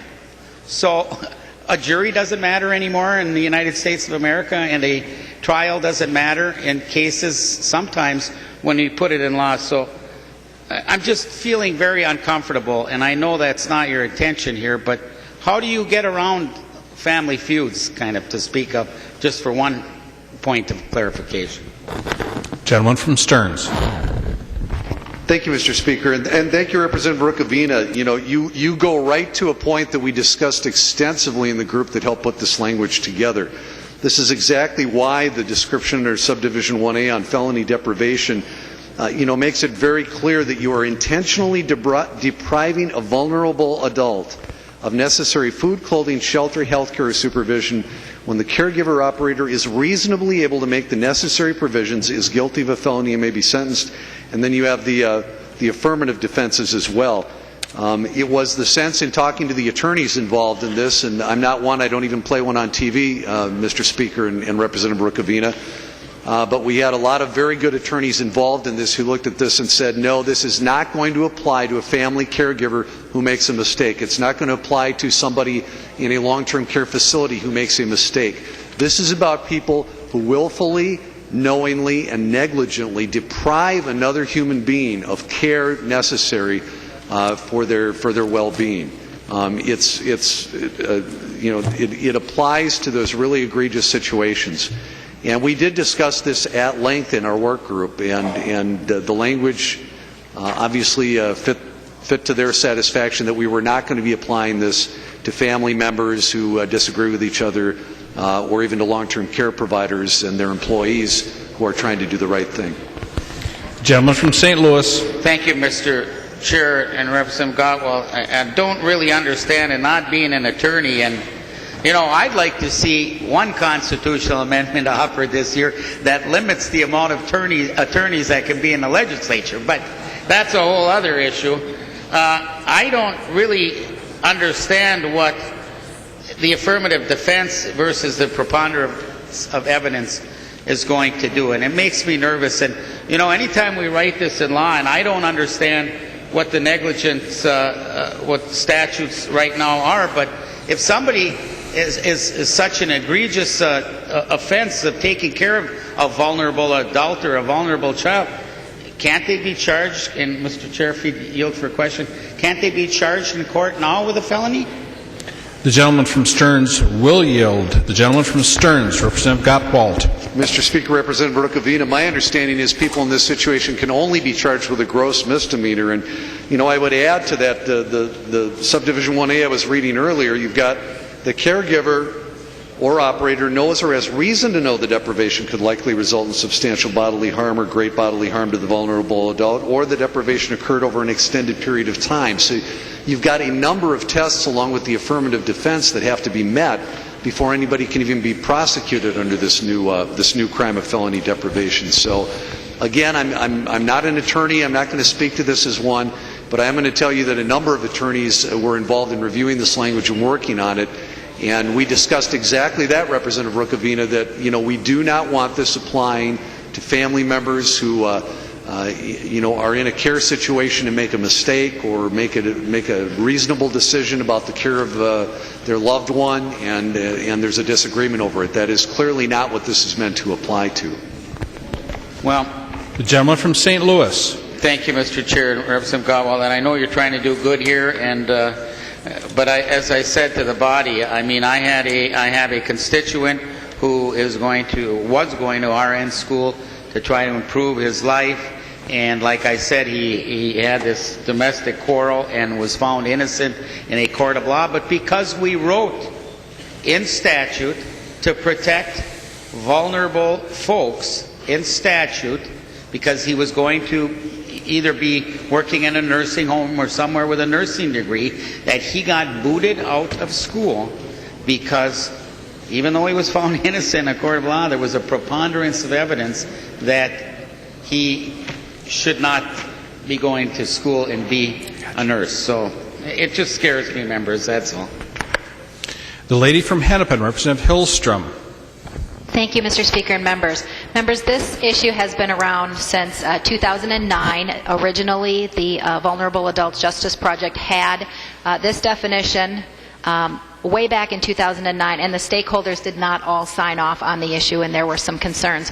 So this issue has been around and has been worked on, and with the amendments that have taken place in committee, now there is consensus around this issue. I would encourage members to vote yes. Basically what this says is that in these very severe cases, you can be charged with a felony, and the folks who actually provide the care, the nursing home, as well as the workers, wanted to make sure that they had a way to not be found guilty if in fact it wasn't their fault. For example, if the nursing home has staffing ratio issues, they didn't want the actual care provider to be the one who would be found guilty of a crime. They've now all signed off on the language, and I think this is a good bill. Lady from Hennepin, Representative Pepin. Thank you, Mr. Speaker, and I want to thank Representative Gottwalt for bringing this forward. Actually, this issue has been around before 2009 when when the interest group started working on it. Several years ago, I had a police chief, I believe it was a Brooklyn Park police chief, contact me, and this addresses Representative Rukavina's question. The reason that I introduced this in the first place was a specific case, and I found out that there are other cases that this had been affected by this. The situation was that a person had been taking care of his mother, who was a vulnerable adult, and the mother had fallen on the floor, and forgive me if I get the exact details wrong, but basically she had fallen on the floor, and although he didn't abuse her or hit her or anything like that, I believe he fed her, but he did not bring her to the restroom when she needed to, and she wound up in the hospital for a very long time. It was a very bad situation of neglect.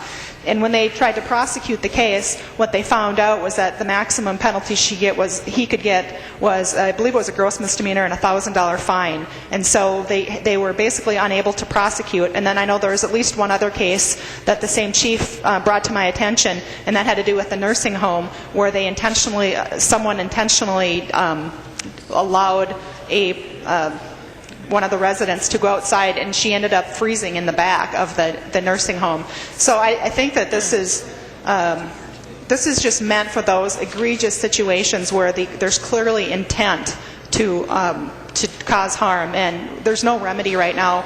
And this has been something I've been passionate about for years. And frankly, many of you who were here last year recall that when Representative Cornish brought the bill about a felony for harming a police dog, I didn't vote against it, and it wasn't because I didn't support what he was trying to do. The reason I voted against that was because I thought it was egregious that we would not provide a felony for someone who vulnerably neglects an adult, even if the result is death. And so this is just something I'm very passionate about. I appreciate all the hard work that Representative Gottwalt, Representative Hillstrom, and others have meant on this, but Representative Rukavina, I don't think that you should worry at all about this, because this is just going to deal with those people who intentionally would do wrong to our vulnerable seniors.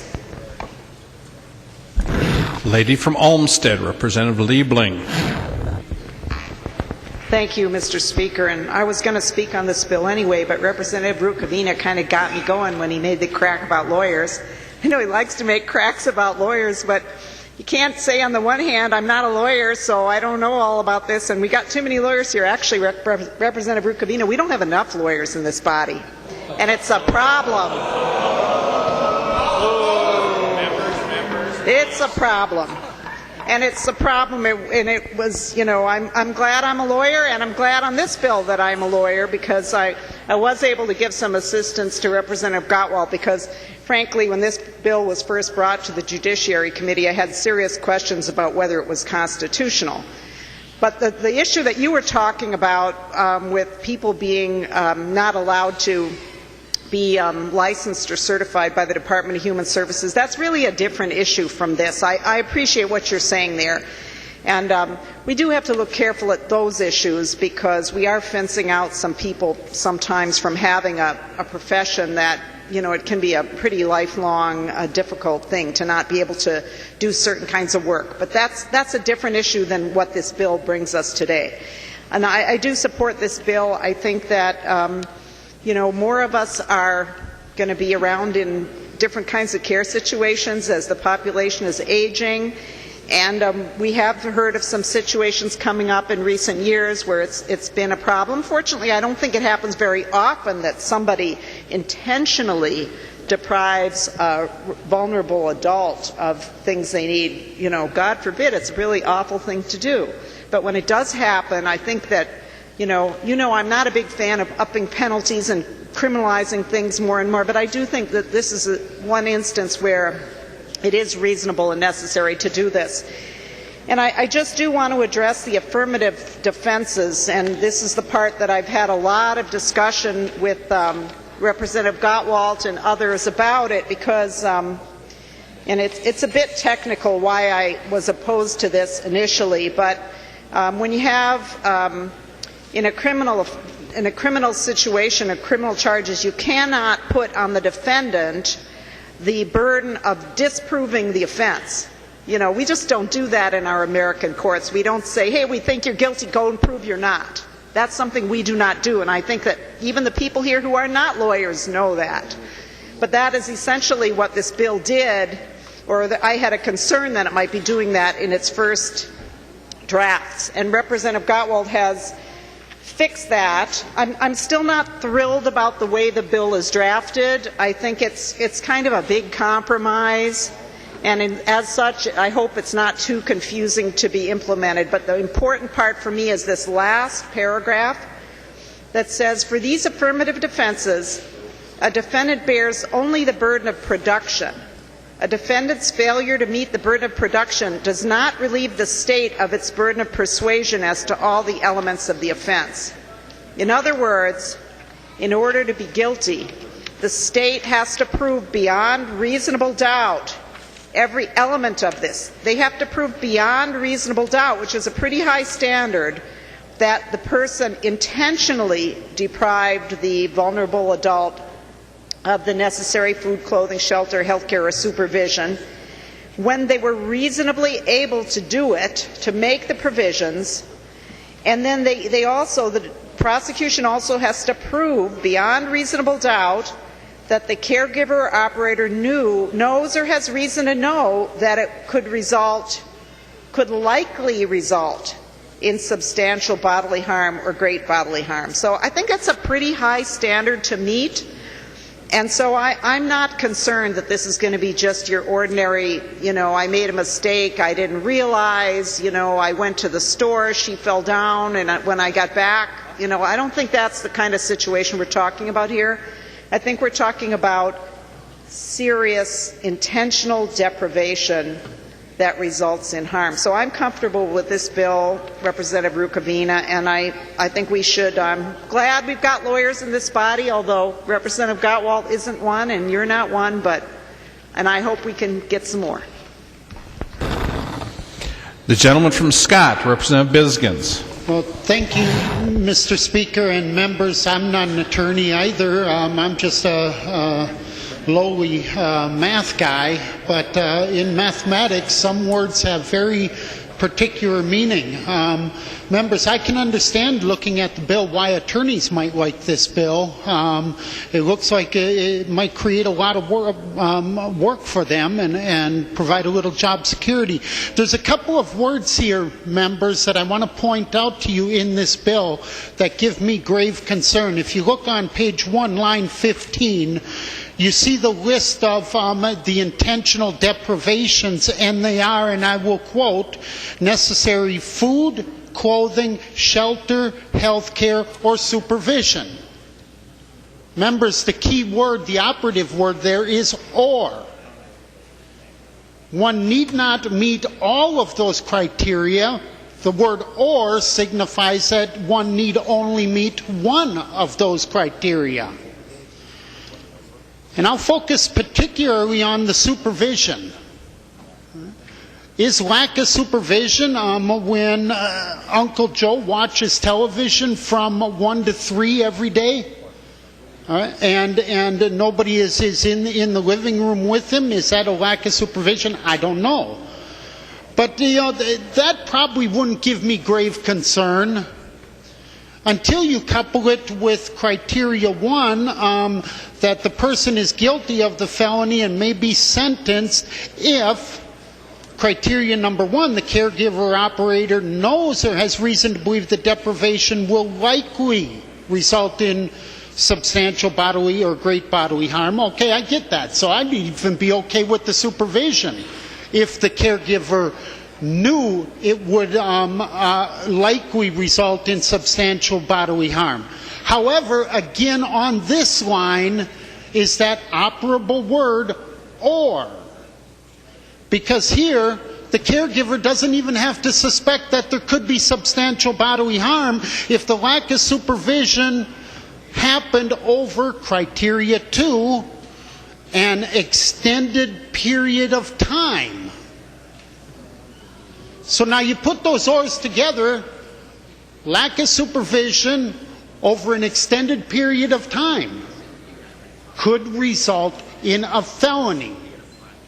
Whether or not there is a perception of somebody needing to know whether there is substantial bodily harm or great bodily harm. Simple lack of supervision over an extended period of time when you put the words together. And folks, words mean things. I think we've got a bill that tries to do something very, very good, but probably isn't ready for prime time. And I hope you can join me in not supporting it right now. Gentleman from St. Louis, Representative Rukavina. Well, members, just one last word on it. And being here 26 years, I've many times seen a well-intentioned bill eventually having unintended consequences. And I would be willing to wager anyone on this floor that maybe 2 years from now, 3 years from now, 5 years from now, one of you, 2 of you, several of you will be remembering this bill that we passed when one of your constituents has been charged with something that he or she does not deserve. And mark my words, it's happened before, and I'm going to vote no just because I think that it's just too wide open here, and it scares me given the situations I've seen where family members get in disputes about taking care of mom and dad. So, discussion to the bill.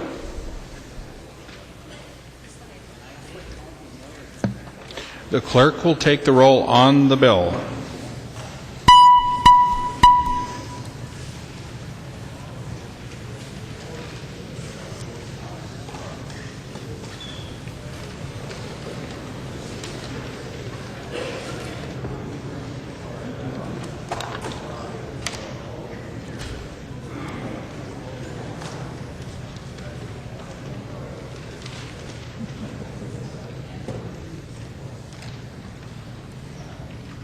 Members, please vote. Clerk will close the roll.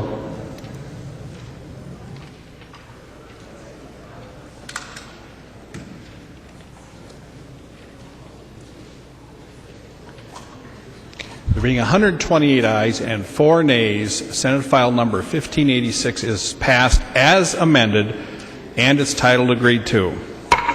The next bill on the calendar for the day is House File 2676. The clerk will report the bill.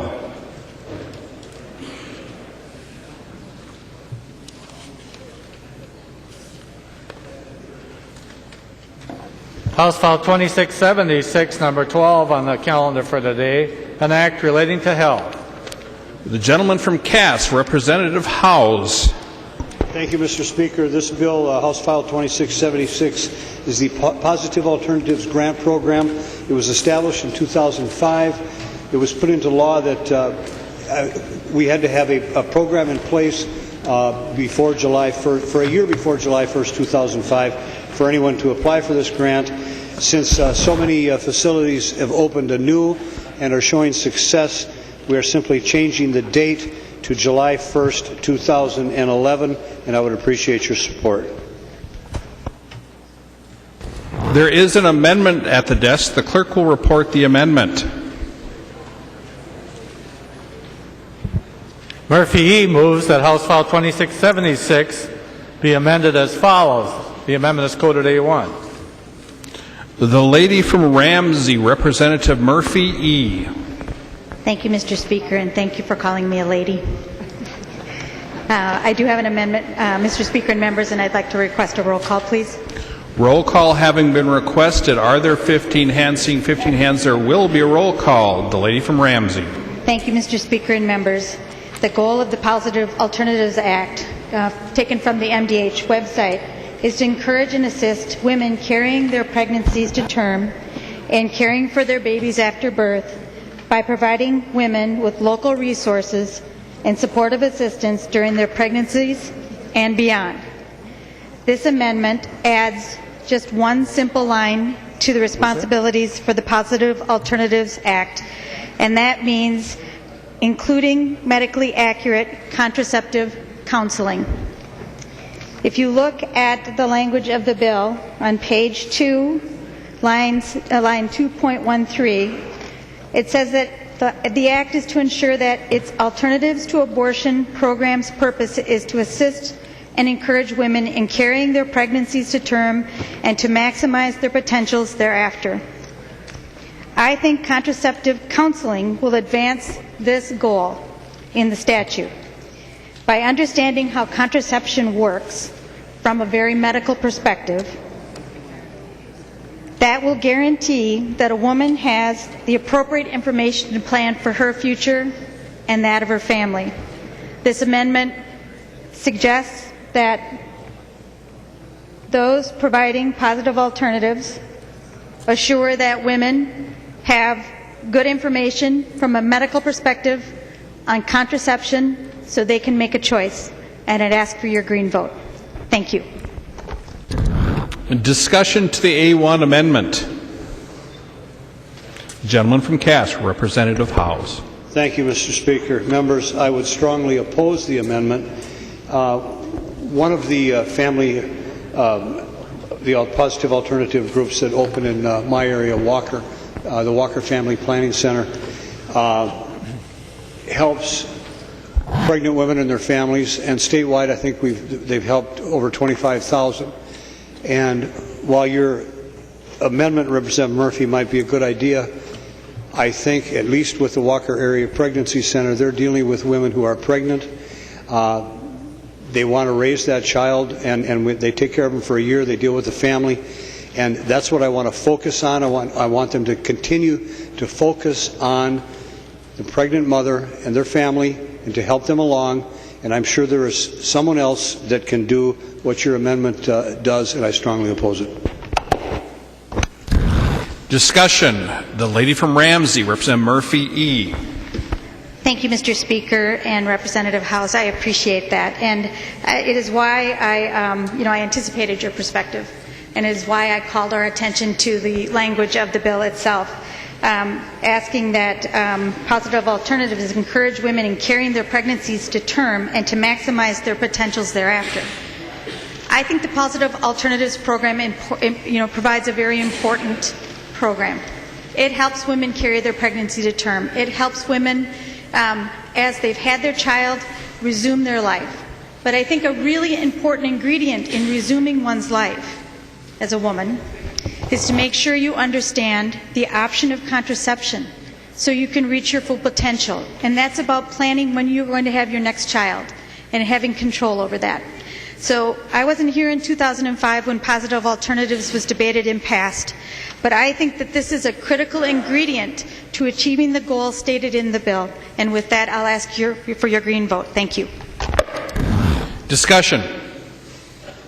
The lady from Hennepin, Representative Pepin. Thank you, Mr. Speaker. Would Representative Murphy yield to a question? The lady from Ramsey will yield. The lady from Hennepin. And I apologize, maybe I didn't hear this, but I'm not sure of the definition of contraceptive counseling. Does that include counseling on abortion, or what? I'm not sure if that's defined in statute, or if you could clarify that for me. The lady from Ramsey, Representative Murphy E. Thank you, Mr. Speaker. And Representative Pepin, contraception would be those instruments that prevent a pregnancy. This would not include any counseling on abortion. The lady from Hennepin. Thank you, Mr. Speaker. And Representative Murphy, would that include any abortion chemical pill or anything like that? Is the lady from Hennepin asking the lady from Ramsey to yield? The lady from Ramsey will yield. The lady from Ramsey, Representative Murphy E. Mr. Speaker and Representative Pepin, it would not. Discussion to the A1 amendment. The clerk will take the roll on the A1 amendment.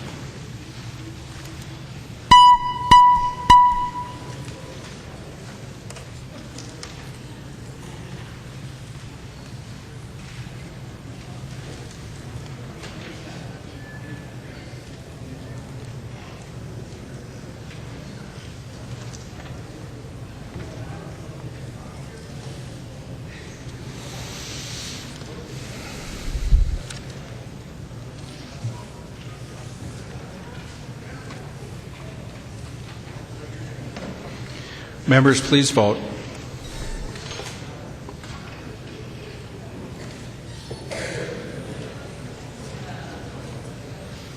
The clerk will close the roll.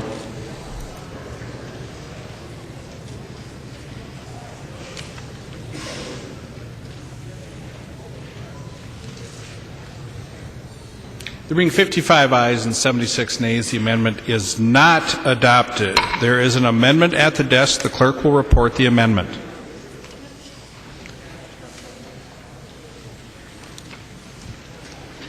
Khan and others moving to amend House File 2676 as follows. The amendment is coded 353. The lady from Hennepin, Representative Khan. Mr. Speaker, I move adoption of the amendment, and I call for a roll call vote. Roll call having been requested. Are there 15 hands? Seeing 15 hands, there will be a roll call. The lady from Hennepin. Mr. Speaker and members, I've gotten very tired of this entire debate about childbirth and pregnancy and contraception being a debate on only what women do. It's as if nobody's ever thought that there's any part of a man in this. And so this bill looked like a very good opportunity to talk about the kinds of things that we have to recognize the fact that men are actually involved in this bill. And that, for example, the parts of the bill certainly add men to all of the counseling sections. It also recognizes that there may be some dangerous counseling that is being done to men, and to make sure that men understand exactly what may be happened when they take part in some of these activities that may affect the birth of a child as a positive alternative. For example, you should tell the lines 1.6 through 1.7 informs a man, counsels a man before he gets a vasectomy, to inform him, the man, that the operation will prevent the opportunity for a live birth in the future. There's also makes definitely the need, because I don't believe that this is available right now, that any man seeking a prescription for Viagra or any other erectile dysfunction pharmaceutical drug with the following: that they should definitely have a cardiac stress test to see if they're healthy enough for sexual activity, that the counseling related to issues that may be the cause of a man's erectile dysfunction, and also information about non-pharmaceutical treatment options that serve as alternatives to Viagra or other erectile dysfunction pharmaceutical drugs.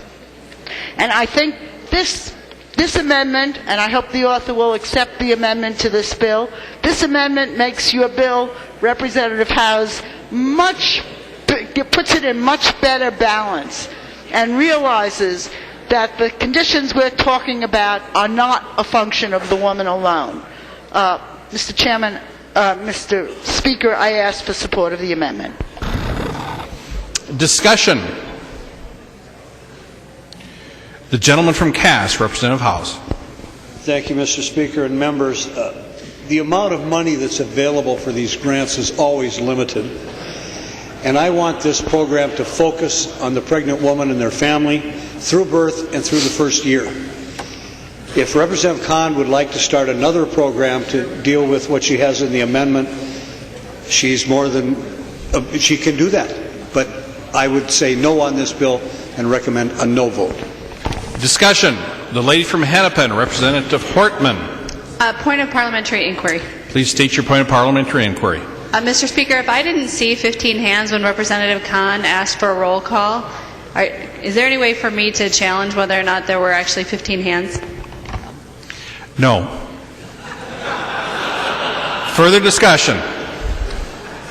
Not that I'm aware of, Representative Hortman. The lady from Mille Lacs, Representative Erickson. Thank you, Mr. Speaker and members. The organizations to which these grants are awarded deal only with women who are pregnant or who may be seeking to get information about pregnancy, and it does not address in any way, shape, or form the additions that Representative Khan is making through this amendment. And as Representative Howes said so eloquently, if Representative Khan is interested in addressing men's issues, I would suggest that she help organize these kinds of nonprofits and then seek grants for those. Members, you need to vote red on this amendment. Discussion. The lady from Ramsey, Representative Hausman. Thank you, Mr. Speaker. And Representative Howes, I thought I heard you suggest that maybe there's limited funding and you wanted to focus only on the women, but wouldn't spending in this area be more in the area of prevention and thus save money down the line if we've invested upfront in this as a preventive measure? Is the lady from Ramsey asking the gentleman from Cass to yield?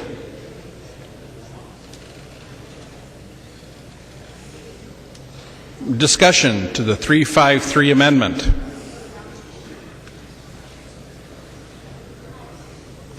The gentleman from Cass, you have the floor. Thank you, Mr. Speaker. Anytime. Representative Hausman, I like the bill the way it is. If you'd care to stand again and show that beautiful red jacket, I would ask members to vote according to the color of your jacket. The lady from Hennepin, Representative Khan. Mr. Speaker, it just seemed appropriate with all the discussion that we've had about women's role in all of this, that this body, which is supposedly a whole set of people of above average intelligence, acknowledge that there is a male component to what happens, and something that we do need, and that we do need to see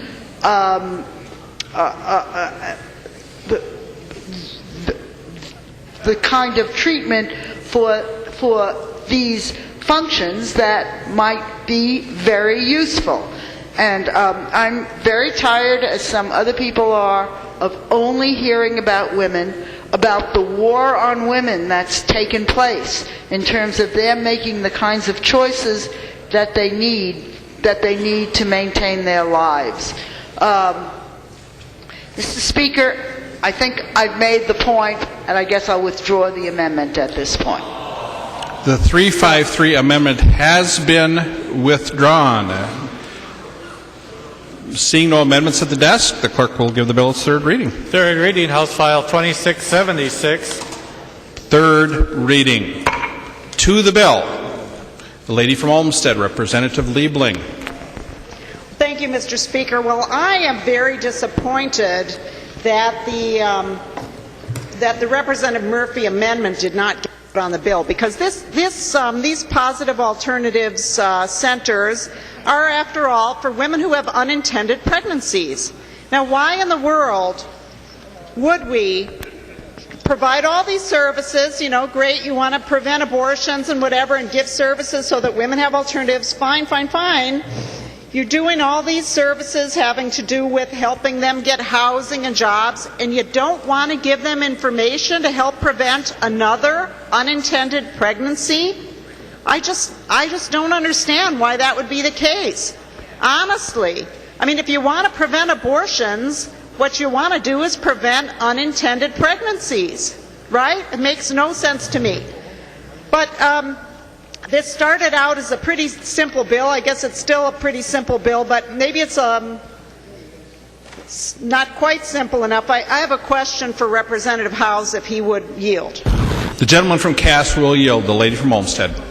Thank you, Mr. Speaker. Representative Howes, as I understand what you're actually doing with this bill is changing the date before which these centers have to have been established. In other words, you're opening it up to more centers to apply.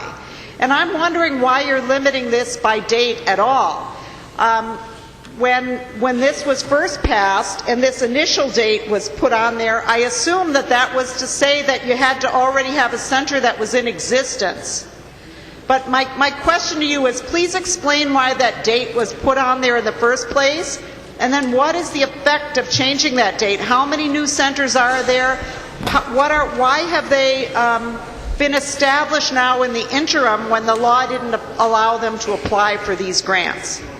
Gentleman from Cass, Representative Howes. Thank you, Mr. Speaker. The date was put in the first place to make sure that there was one that was in existence for a year and could actually show that they were doing some good.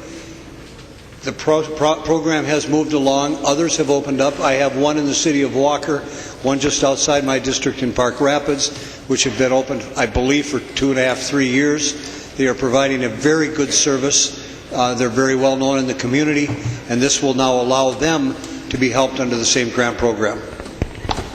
The lady from Olmsted. Well, thank you, Representative Howes. I must say, though, it doesn't really make a lot of sense to me why you would do it like this, why you'd have a date there at all. Because basically now, under this bill, if we pass it, if it is enacted as you have proposed it, then somebody can't open a new one. You're still fencing out, preventing somebody from starting one of these centers and being eligible for these grants. So it just doesn't make sense to me that we would do this. It seems to me that either you should keep the law as it is or just take the date out altogether. So maybe if you would yield again, Mr. Speaker. The gentleman from Cass will yield. The lady from Olmsted. Thank you, Mr. Speaker. So, Representative Howes, why don't you just remove the date altogether? The gentleman from Cass, Representative Howes.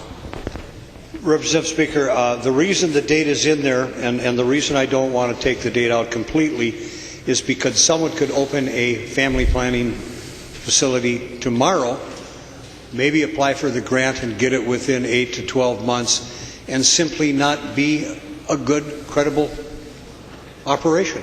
This allows at least 2 that I'm aware of, and there may be a few more, who have a proven record of doing a good service for women and families that are expecting a child. And so I want to keep it this way. If in the future this program does expand and others do a good program with it, then maybe it could be looked at again. But for right now, I want it to be allowed for ones that have a proven track record. The lady from Olmsted. Well, thank you, Mr. Speaker. Members, I urge you to vote against this bill because what Representative Howes just said really doesn't make sense. Because you've got, just because somebody's already in existence doesn't mean they have a proven track record. Are we, the legislature, going to sit here and decide who should be eligible for these grants just based on the fact that they're already in existence or not? I mean, apparently, Representative Howes, you have some more experience with certain ones and you're trying to allow certain ones to be accepted. The way we usually do this is to allow the Department of Human Services or the Department of Health or somebody to see if they meet certain criteria, not decide who's in or out, pick winners and losers based on when they opened their doors and then come into the legislature and say, well, let's just essentially grandfather in everybody who was in by X date. I mean, that seems to me that maybe is, you know, picking our friends. I'm not saying that that's what you're doing, because I don't know who you know or don't know that's doing this, but it seems to me that if we have a grant program, we ought to have objective criteria. All comers can apply. If they meet the criteria, then the agency or whoever's administering the grant process decides if they're eligible or not. That's how we ought to be doing this, members, not picking winners and losers. So I urge a no vote. Discussion.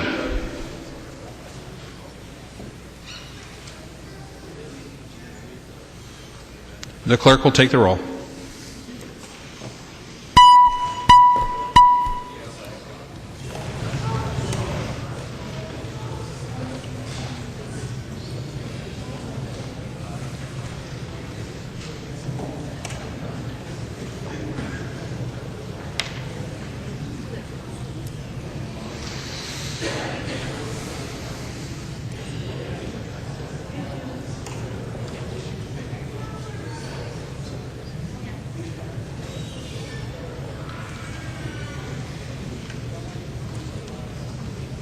Clerk will close the roll.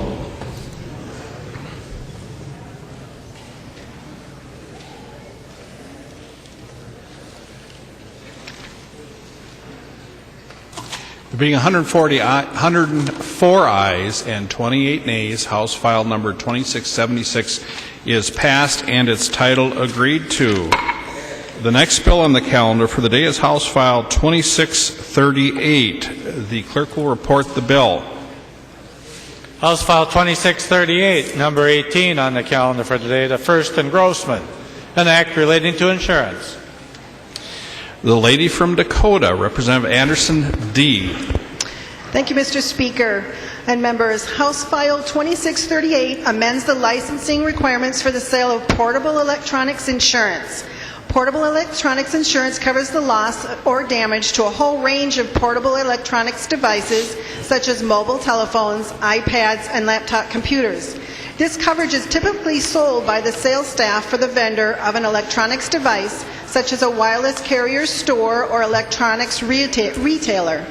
In 2010, legislation was enacted licensing the vendor of the device to sell portable electronics insurance. The legislation exempted the counterperson from having to be an independent insurance agent. The vendor has to provide training and keep a list of all the locations that sell the insurance. In light of the rapid evolution of the sale of portable electronics insurance, revisions to this licensing system is already necessary. The bill clarifies the definition of supervising agency to supervising entity. The vendor has to keep a list of all the locations that sell the insurance. The insurance has to be sold separately and not in a package deal. The training for the insurance can be done electronically. It requires the mandated disclosure to affirmatively state that upon cancellation of the portable electronics coverage, the return premium will be refunded on a ratable basis to the customer who paid the premium, and whenever notice or correspondence with respect to a portable electronics insurance is required, the notice may be sent either by mail or electronic. And so that's the bill, members. There is an amendment at the desk. The clerk will report the amendment.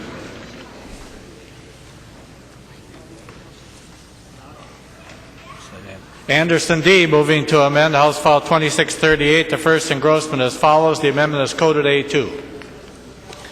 The lady from Dakota, Representative Anderson D., to your amendment. Members, this is an author's amendment. We had a little bit of negotiation still was going on between the Department of Commerce, and so they talked over what changes that they wanted, and they wanted us to go ahead and just totally delete on page 5, line 12 after the period, and then all the way deleting paragraph 15. This is a provision that we talked about in committee about just having people automatically signed up for electronic statements, and so we're just going to go ahead and delete that out so they will not be automatically set up for electronic statements. Discussion. So appreciate your support of the amendment. Discussion. All in favor say aye. Opposed? The amendment is adopted. Seeing no amendments at the desk, the clerk will give the bill its third reading as amended. Third reading, House File 2638 as amended. Third reading. Discussion to the bill.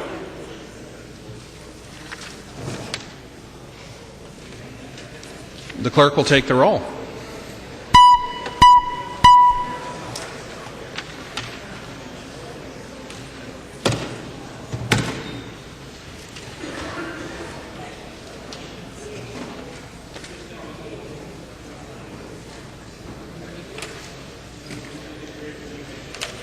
Clerk will close the roll.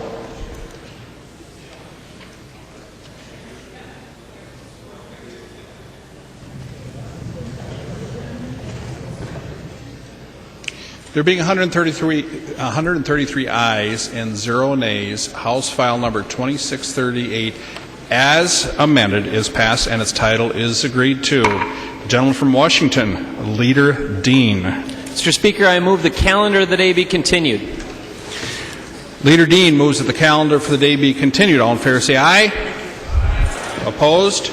Motion prevails. Motions and resolutions. There are copies of the non-controversial motions at the House desk and online. If there is no objection, we will take action on the motions first. Hearing no objections, the motions prevail. There is a motion at the desk. Persell moves that House File 2934 be recalled from the Committee on State Government Finance and re-referred to the Committee on Ways and Means. The gentleman from Beltrami, Representative Persell, to your motion. Thank you, Mr. Speaker. Members, this morning we had a hearing in state government and a lot of important issues on the Bill 2934 that I'm carrying, and they deal with a number of very important points. And I'm not going to go over the bill here at this time, but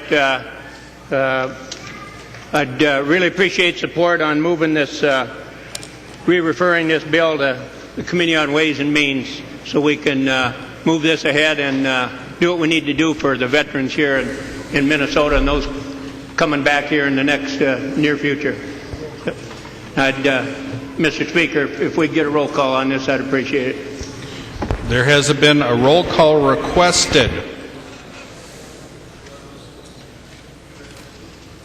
Seeing 15 hands, there will be a roll call. Discussion to the motion. The gentleman from Clay, Representative Lanning. Thank you, Mr. Speaker and members.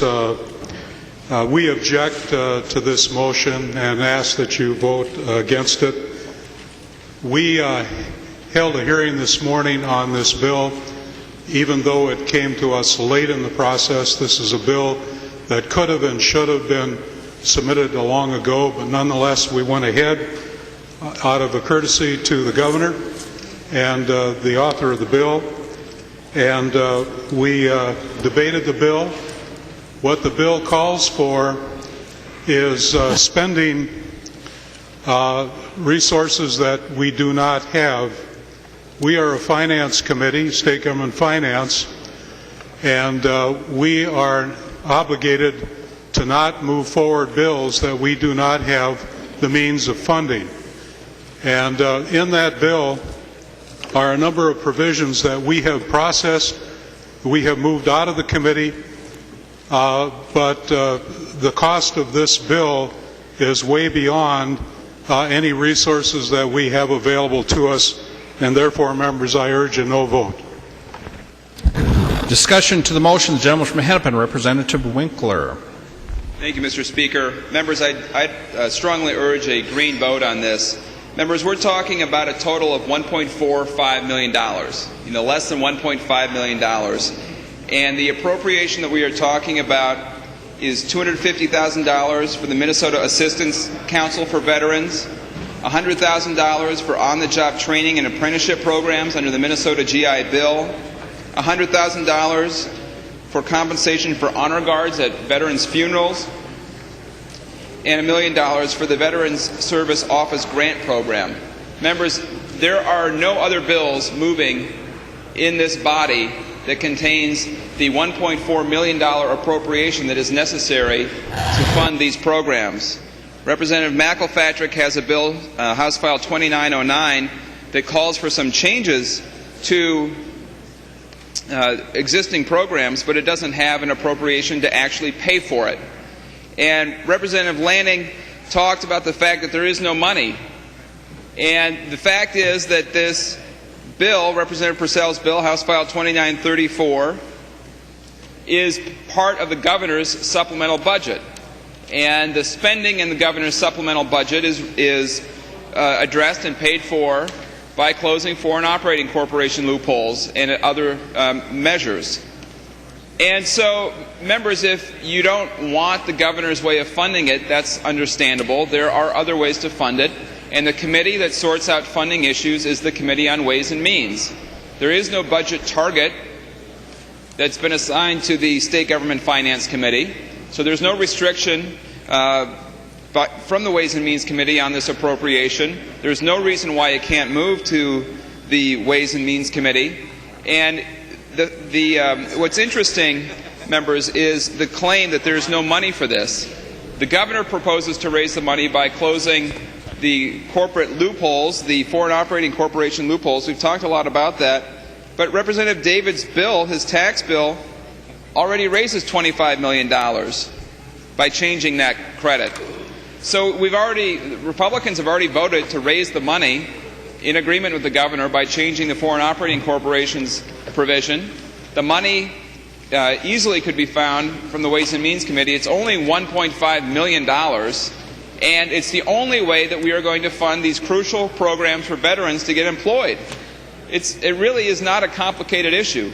Move the bill from State Government Finance to Ways and Means. The money should be there. We've already passed it, or you've already passed it. We didn't vote for the Davids bill, but we certainly support closing FOCs or changing the way that credit works so that we could fund important priorities like a jobs program for veterans. So, members, I'd really hope that you'll consider seriously this motion. I think it was a mistake in the hearing this morning not to pass it from State Government Finance to Ways and Means. I think we can correct that mistake this afternoon. There really is no other alternative.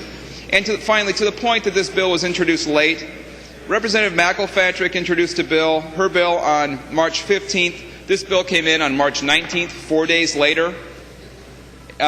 Both came in after the February forecast numbers were released. 4 days does not make the difference between one bill being on time and another bill being late, members. That's just not true. And so it's a pretty easy green vote. It's an easy green vote for veterans. We've got high unemployment. It's pretty straightforward. I don't see any reason why we wouldn't vote to move this to Ways and Means where the money can be found for these important programs. Gentleman from St. Louis, Representative Gauthier. Thank you, Mr. Speaker and members. I rise in support of the motion. And I want to point out a couple of things. We heard in committee and we heard on this floor today that the bill was late. Well, Representative McElpatrick's bill was heard on Thursday, the last time that committee met. The next day that we met was today, and we heard the governor's proposal. So this is really about put your money where your mouth is when it comes to veterans. The governor has a proposal, he funds it. There are other bills here that look nice, feel good, but there's no funding mechanism, so nothing will happen. So we can make a choice today, members. We can support our veterans who have stood up and heard the call of their country, or we can say, we don't want to push this forward because we might have to take a look at finding some money in the closing of loopholes for foreign corporations, which you already have done. And so all we are asking is Ways and Means to look at this and see if they can find $1.5 million out of that $25 million and support our veterans who are coming home and have one of the highest rates of unemployment, and the governor has a proposal here to do on-the-job training and apprenticeship, and yet we're not going to fund it because, according to some folks, it came in late. We have time, members, and we need to move this to Ways and Means. Discussion. The gentleman from Clay, Representative Lanning. Thank you, Mr. Speaker and members. I would like to remind everyone as to what we did last year with regard to support for our veterans. The only piece of the budget that was increased was for Veterans and Military Affairs. The only one. Very significant increase. In fact, we passed the same funding recommendation that the governor had. And members, this is not the way for us to do business.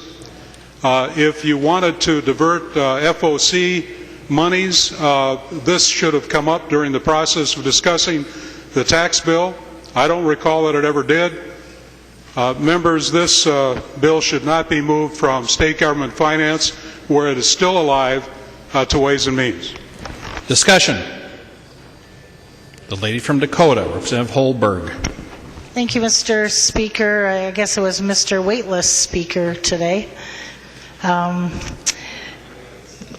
Members, there is a veterans bill being heard in Ways and Means tomorrow, Representative McElpatrick's bill. 2 weeks ago, at breakfast with the governor, I made the request for us to get a tracking sheet of where all of his budget proposals were and what bills, who was carrying them. We saw an unusual situation this year where his budget wasn't presented as part of agency bills, but rather governor bills, where they didn't go through the Speaker's office. And so we asked for him to help us out to try and track where all his initiatives are. It's now 2 weeks later. We still have not received that information from his office. But just because the Persell bill is in the State Government Finance bill does not mean that there won't be portions of his agenda relative to veterans moved as far as different programs. And it's pretty unusual that we would take and move a bill from one committee to another as a matter of procedure, and I would ask for a red vote. Discussion. The gentleman from Hennepin, Leader Thiessen. Thank you, Mr. Speaker. Well, I guess I would put in the same request to Chair Holberg in terms of tracking where all the money that you're spending in all of your bills are. I know Representative Abler is spending money in his bill that's not paid for. I know there's a number of other bills that are moving through the process, omnibus bills, that are spending money that's actually not paid for, spending new money that's not paid for. And so it would be interesting for us to actually get those numbers as well as we move forward. I mean, the bottom line here, members, this is Representative Lanning can say all he wants on the House floor and can continue this illusion that these provisions in Representative Persell's bill are not dead. The matter of fact is you laid the bill on the table today on a roll call vote, and you did that, and you don't have any intent of moving this bill forward anymore. I mean, let's be honest, Representative Lanning. So you're undermining our ability to help our veterans in a way I think all of us would support. The legislation costs, I don't know, just a couple, I think $1.5 million, maybe $2 million total. You yourself, in Representative Davids, in the Speaker's tax bill, raised $26 million closing FOCs. We've all voted to do this, members, and we're offering a proposal to do that. So that we should just move this into Ways and Means. You can talk about it alongside Representative McElpatrick's bill, and it's as simple as that. This should not be that hard, especially if we want to stand up and stand by our veterans in this state instead of standing by and continuing to defend large corporations. Discussion. The lady from Dakota, Representative Holberg. Thank you, Mr. Speaker, and Representative Thiessen. I think you just accused me of passing bills out of my committee that weren't paid for. I'm not sure, but you must not know me, because anybody on this side of the aisle can attest. Some have referred to it as having the key to the liquor cabinet at the fraternity house. I can't relate to that analogy, but obviously some on my side of the aisle can, as they have used that. But Representative Carlson has asked for an accounting of bills that have gone through Ways and Means. There's a link to that spreadsheet. We'd be happy to forward that to you so that you can track on a daily basis what bills have left committee. Everything that is left has been paid for. Nothing will leave the committee unless there's the money to pay for it. And I'm not sure with your wording, but it sounded to me like we were just spending money and not paying for particular programs and bills, and that's just not the case. Discussion. The gentleman from Hennepin, Leader Thiessen. Thank you, Mr. Speaker. Well, my understanding is that the Health and Human Services bill that you passed out yesterday, if I'm not mistaken, actually does spend at least $6 million. Plus, it gets rid of, it phases out that $1.6 million reduction that's supposed to go into effect in July, which has to cost us money as well. It pushes a reduction, a savings that you passed last year when you cut funding for our caregivers. Apparently, that's another vote you've come to regret. That's now been pushed out to the next biennium, and I believe that that is going to cost money as well. So I think, in fact, you have passed bills out of your committee, Representative Holberg, that aren't paid for. I would also note that Representative David's tax bill, when that's fully phased in, it's going to cost us $800 million a year. $1.6 billion hole in our budget biennium when that bill is fully phased in. So maybe that's what you think is going on, but the matter of fact is I believe, and I wish Representative Abler was here. He seems to not be on the floor, unfortunately, because he could answer that question. But from what my folks tell me, that bill that passed out actually did cost money that's not covered in the budget. And so I'll look forward to seeing that spreadsheet. Discussion. The gentleman from Beltrami, Representative Persell. Thank you, Mr. Speaker. Just a couple of things here I want to say in support of my motion. We're spending a lot of money this year in ways that I never envisioned, and some of it's been talked about here on the House floor, and some of it hasn't. But I'm rising with this motion and with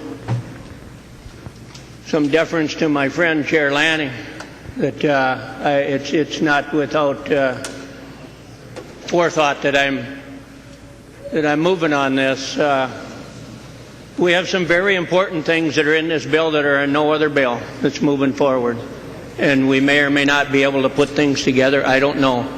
But I do believe that if we have this moving, and we all know we have this thing moving forward, this bill right here, 2934, that we will have a greatest expectation that we're going to answer the call for the veterans here. One of the most serious things in this bill that is in no other place that I'm aware of is for the honor guards. I'm an honor guard member, Post 284, Cass Lake, Minnesota. We're going to keep doing those honor guards. Whether we have money to do them or not, we come up with the way. We got the oldest rifles on the planet here to try and do these things with. Yeah, you got to watch your thumbs in them OM1s. But that's in this bill. Let's don't take this lightly. I'm just asking you to be serious about this, because we do have an opportunity.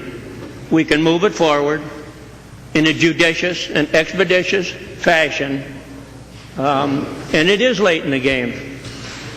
I absolutely agree.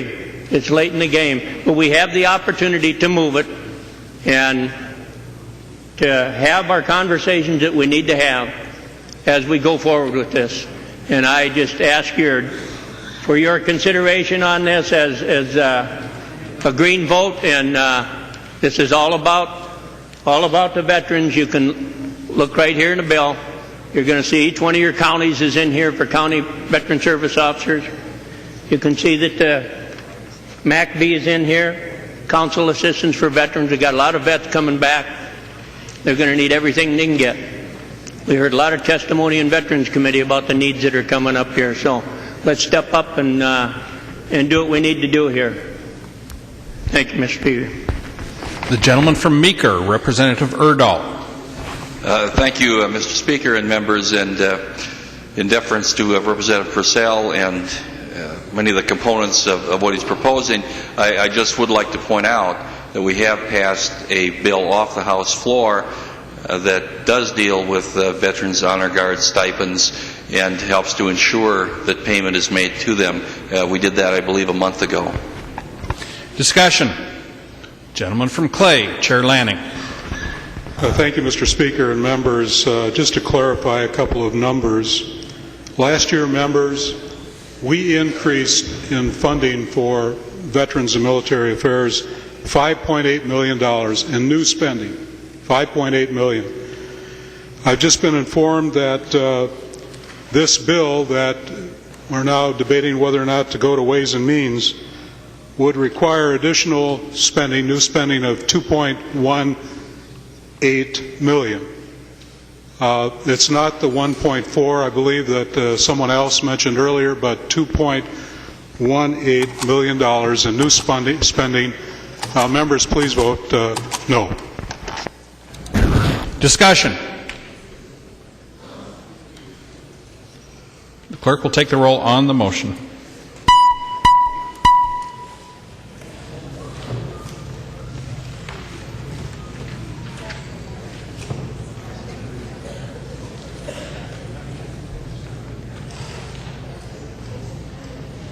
Clerk will close the roll.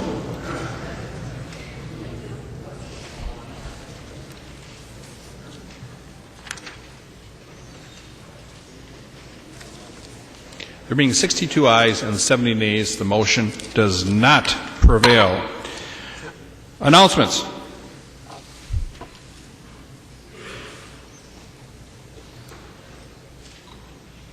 The lady from Dakota, Representative Holberg.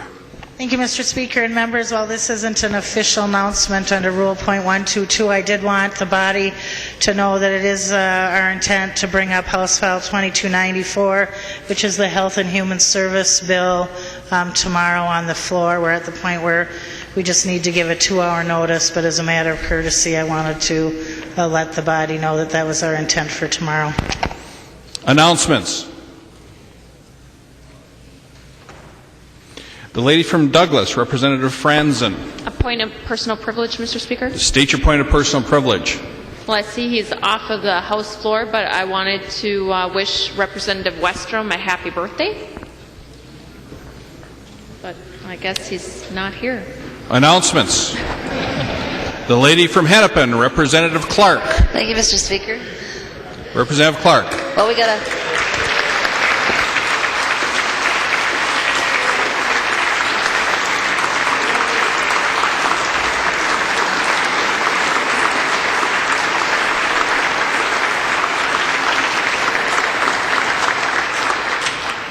The lady from Hennepin, Representative Clark. Thank you, Mr. Speaker. Members, you might as well all stand up again because guess whose else's birthday is it? It's Representative Susan Allen's birthday today. So happy birthday, Susan.